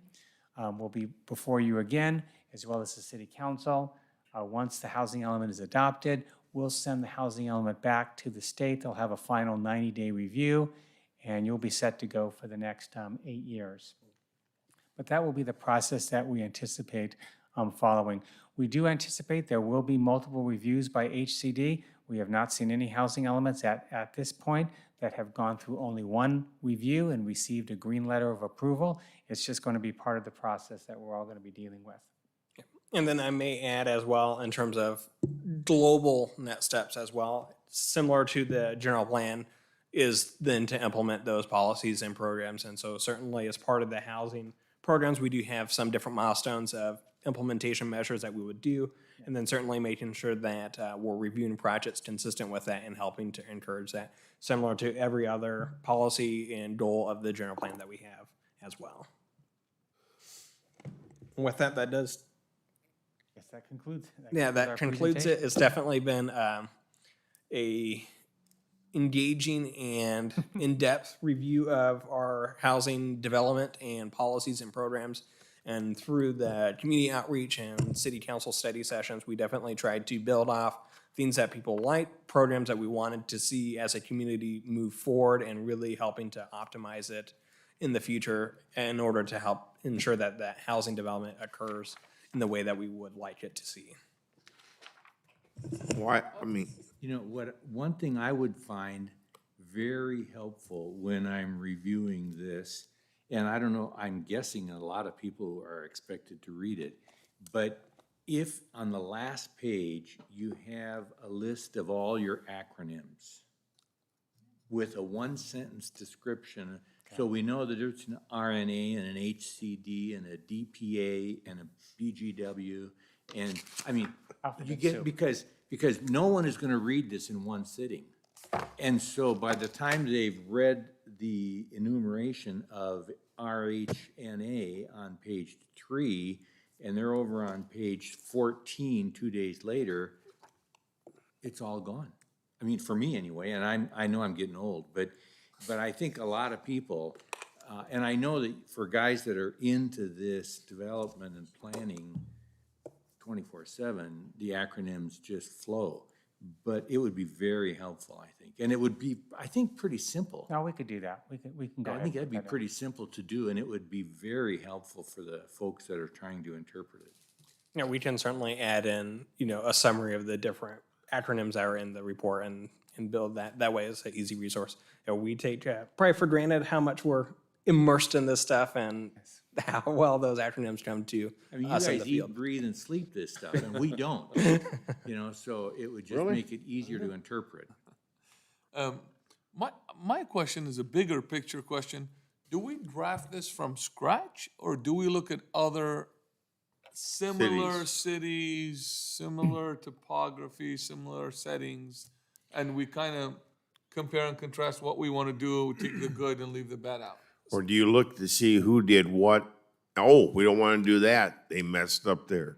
So Well, I think probably a better way to take it. So this wasn't necessarily from scratch. It is building off the prior housing element. At the end of the day, every city is different. Every city has its own set of political and physical climate that's there in terms of what projects had worked in the past, how that community responds to it, and kind of going from there. So there isn't necessarily a one-size-fits-all approach to that.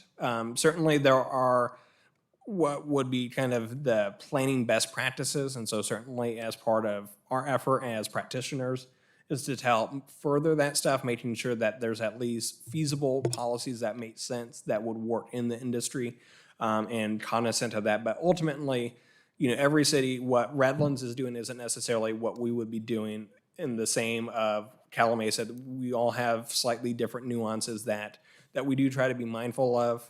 We are certainly all kind of stuck with similar outcomes in terms of meeting the RENA. The RENA itself has been around since Ronald Reagan was governor of California, so it's not a new concept, but through that stuff, every city has their own unique twist, and so we try to be reflective of that effort and we move forward. But certainly another element is we also do have to comply with state law, and so there are some statutory requirements that we have to cover regardless of which jurisdiction you are in as well. Well, thank you, Mark. This was very educational to me. I don't know about the rest of the commissioners. This is great. It's my first run to it. I think it's very useful. I mean, it really kind of, it lets you know where we need to go. Now we got to get there.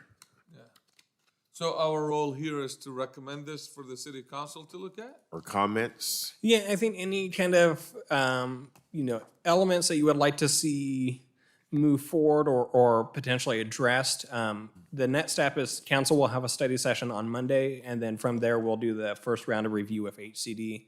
Ultimately, this isn't the approval process. You will receive this back once the HCD review is done with any changes that they may have or any other outcomes that result either from tonight's meeting or from council study session as well. But really setting some of that stage up. And so if there's something that you go, hey, I would like to see more emphasis perhaps on, I know Chairman Allgaier had mentioned the ADUs, then that could be something that we provide to city council that the planning commission may want to see a little bit stronger emphasis for a certain policy or program as well.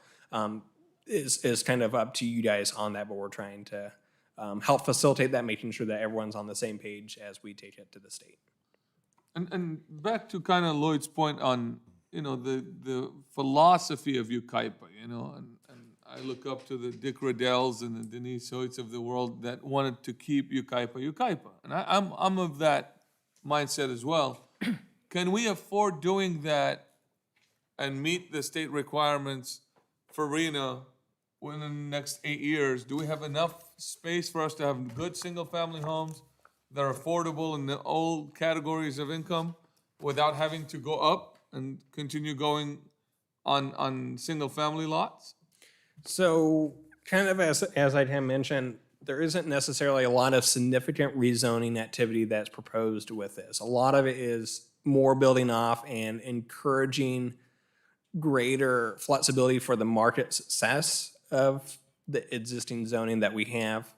Pretty much only two unique ones that's really kind of changing the permitted uses is the city-owned property adjacent to the already RM24 zone property, and then the commercial corridor, and that's allowing a little bit more flexibility given just how drastically that commercial, market has changed, even prior to COVID, and then certainly since. And so it's more allowing that.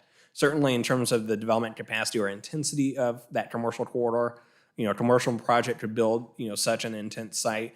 The multifamily use would be very similar to that. So it's not necessarily changing, if you're a resident driving through or walking through the community, there isn't necessarily a lot of changes that are proposed from that, but more augmenting existing programs to make it more feasible and hopefully more viable in the future, since some of those policies like the Uptown District, the mobile home park, the College Village have already been identified as part of the general plan as priority projects and development. And so it's more or less trying to make that process easier, simple, and more effective to help see that actually come to fruition under the existing conditions of how the code is currently written.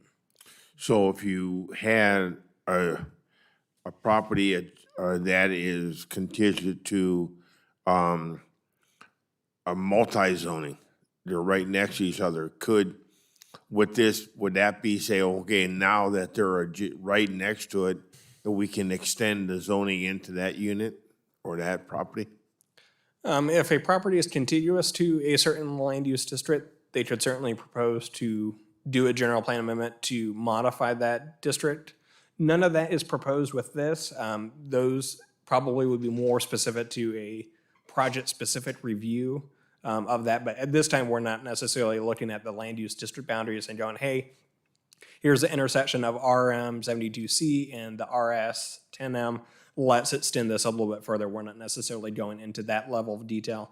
Part of it is in terms of the overall net unit increase, it's pretty nominal. And then in some of those areas, you have existing development that may preclude it from counting towards arena. So we're trying not to get into that level of particular sites, because in terms of meeting the arena, there's not a lot of effort or not a lot of outcome that would happen from that. But certainly a private property owner can certainly make that provision as well, and the Planning Commission can review it under the lens of how does it further our regional housing needs. Thank you, Ben. I had a question. One of the strategies for meeting the low income is ADUs.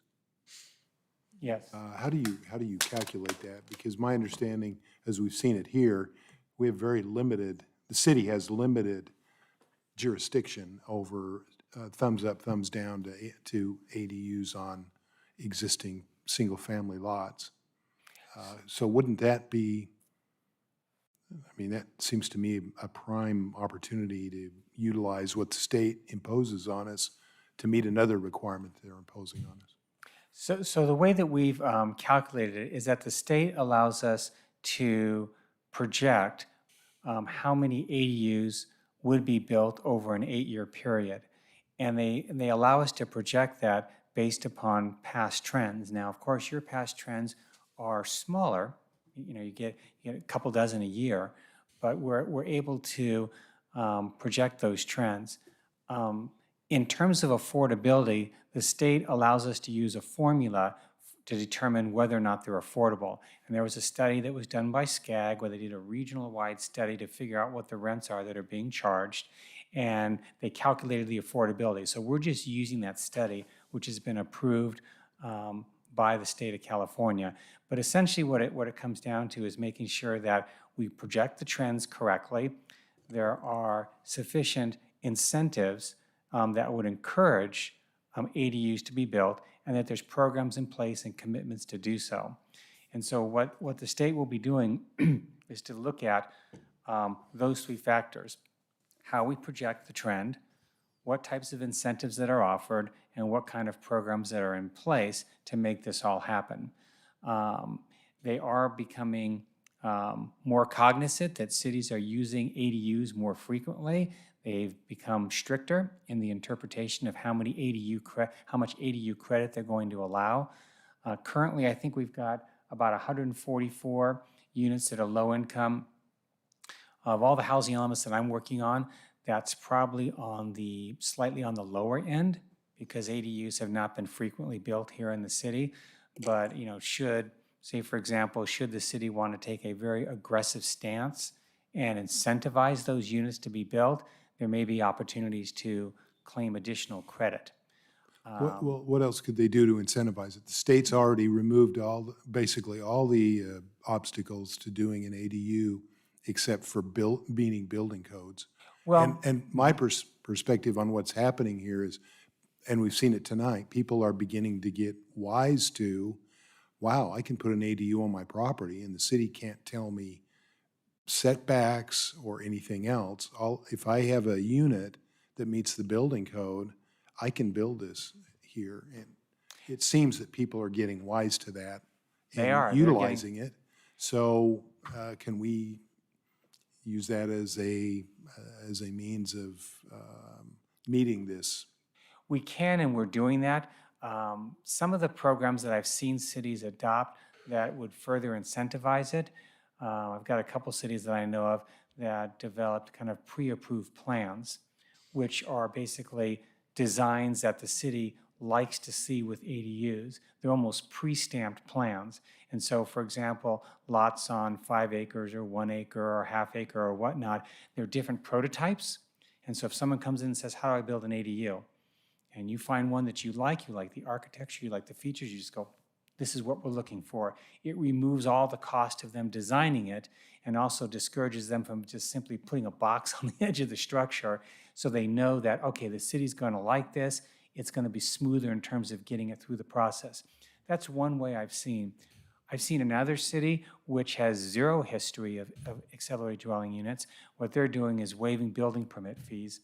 Not that it's a tremendous amount of revenue, but it's some revenue, a loss to the city, but it's a way of showing that they're going to further encourage it, because frankly, if you give away $5,000 in a building permit fee, it's a heck of a lot cheaper than, subsidizing a unit, which I think an affordable housing project, the cost is about $200,000 or $300,000 a unit, and $5,000 in permit fees typically is nominal compared to what you get. So I've seen cities do that as well. And there's other ways that they do it, either through promotion, sending out flyers, trying to get people more interested, providing informational brochures that Ben has talked about to educate people and kind of work them through the process. There's different ways, and we just work with HCD. If they say our estimates, are too high, and we want to stick to those estimates, we'll just ask them, are there any other incentives that you would recommend so we can have that type of development trend.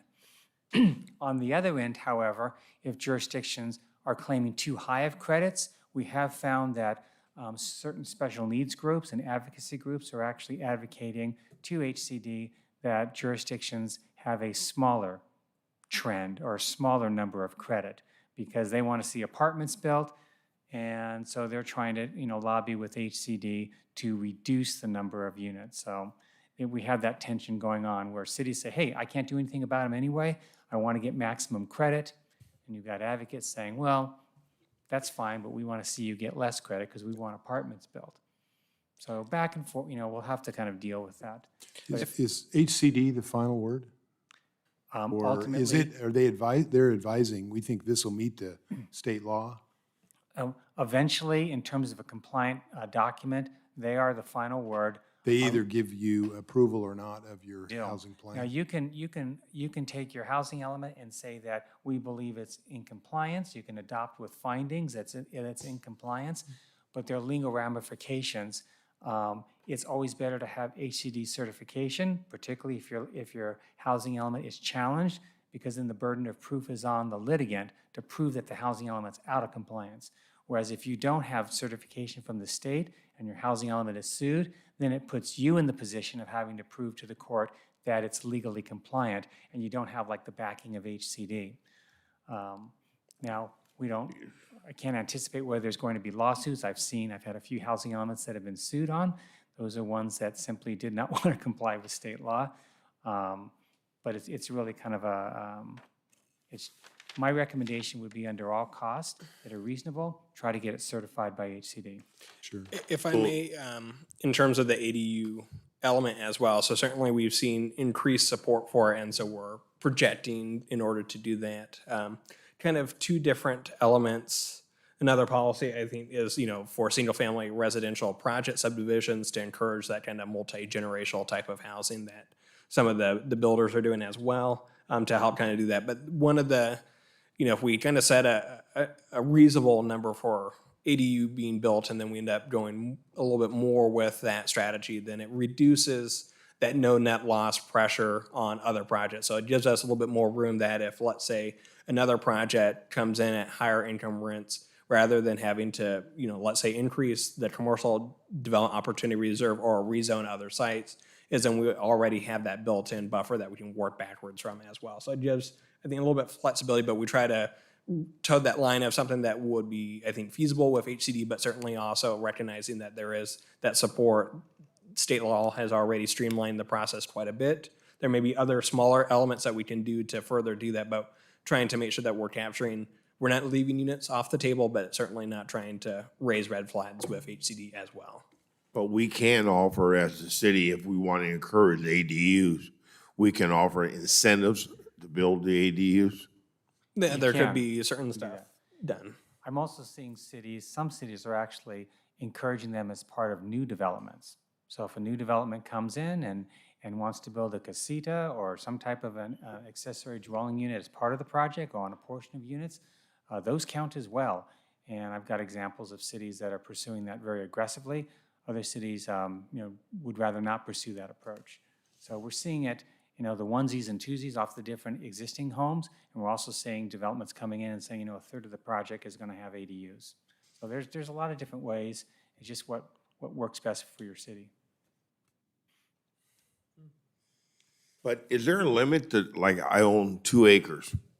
Can I build 3 or 4 ADUs on my property, as long as I meet the setbacks?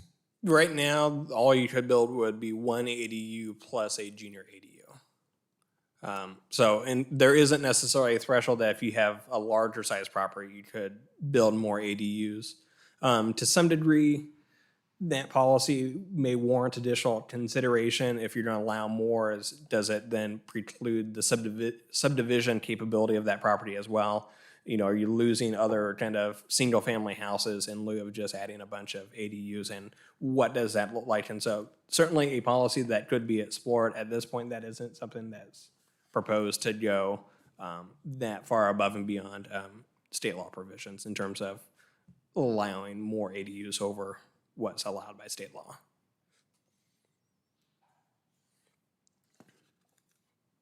Okay, Ben, back to you. Anybody have any commissioners, any issues, questions, advice, challenges? Okay, so do you want us to just approve this report or put our blessings on the report, or what do you want us? That you recommend it to City Council, and we'll certainly give kind of a brief summary of the discussion tonight in the staff report for their benefit as well. But definitely appreciate you guys reading through the housing element. It's a very important document in terms of how the city, is going to help provide housing for its residents, both current and in the future, and certainly not the easiest with some of the state law stuff, but certainly still a important mission to provide a home over everyone's head in our community, so. I recommend that the city council consider this housing element and approve it to go up to HCD with any changes that they may need. Could I suggest too that staff provide a summary of the issues that we've discussed to go along with that recommendation? Yep. Anyone else? Richard, do you have anything? Lloyd, no? I'll second that motion. Okay, we got them second then. All those in favor of approving this with our comments, say aye. Aye. Aye. No opposed. All right. So in terms of announcements, we will have a meeting on September 1st. So we'll see you guys in 2 more weeks. On when? September 1st. Yeah. I won't be here on September 1st. Oh, sorry. Okay, any other announcements, Ben? No, that's it. I appreciate you Okay, guys. with that, meeting adjourned. Thank you, gentlemen. All right. Took you a while, but you got there. Yeah.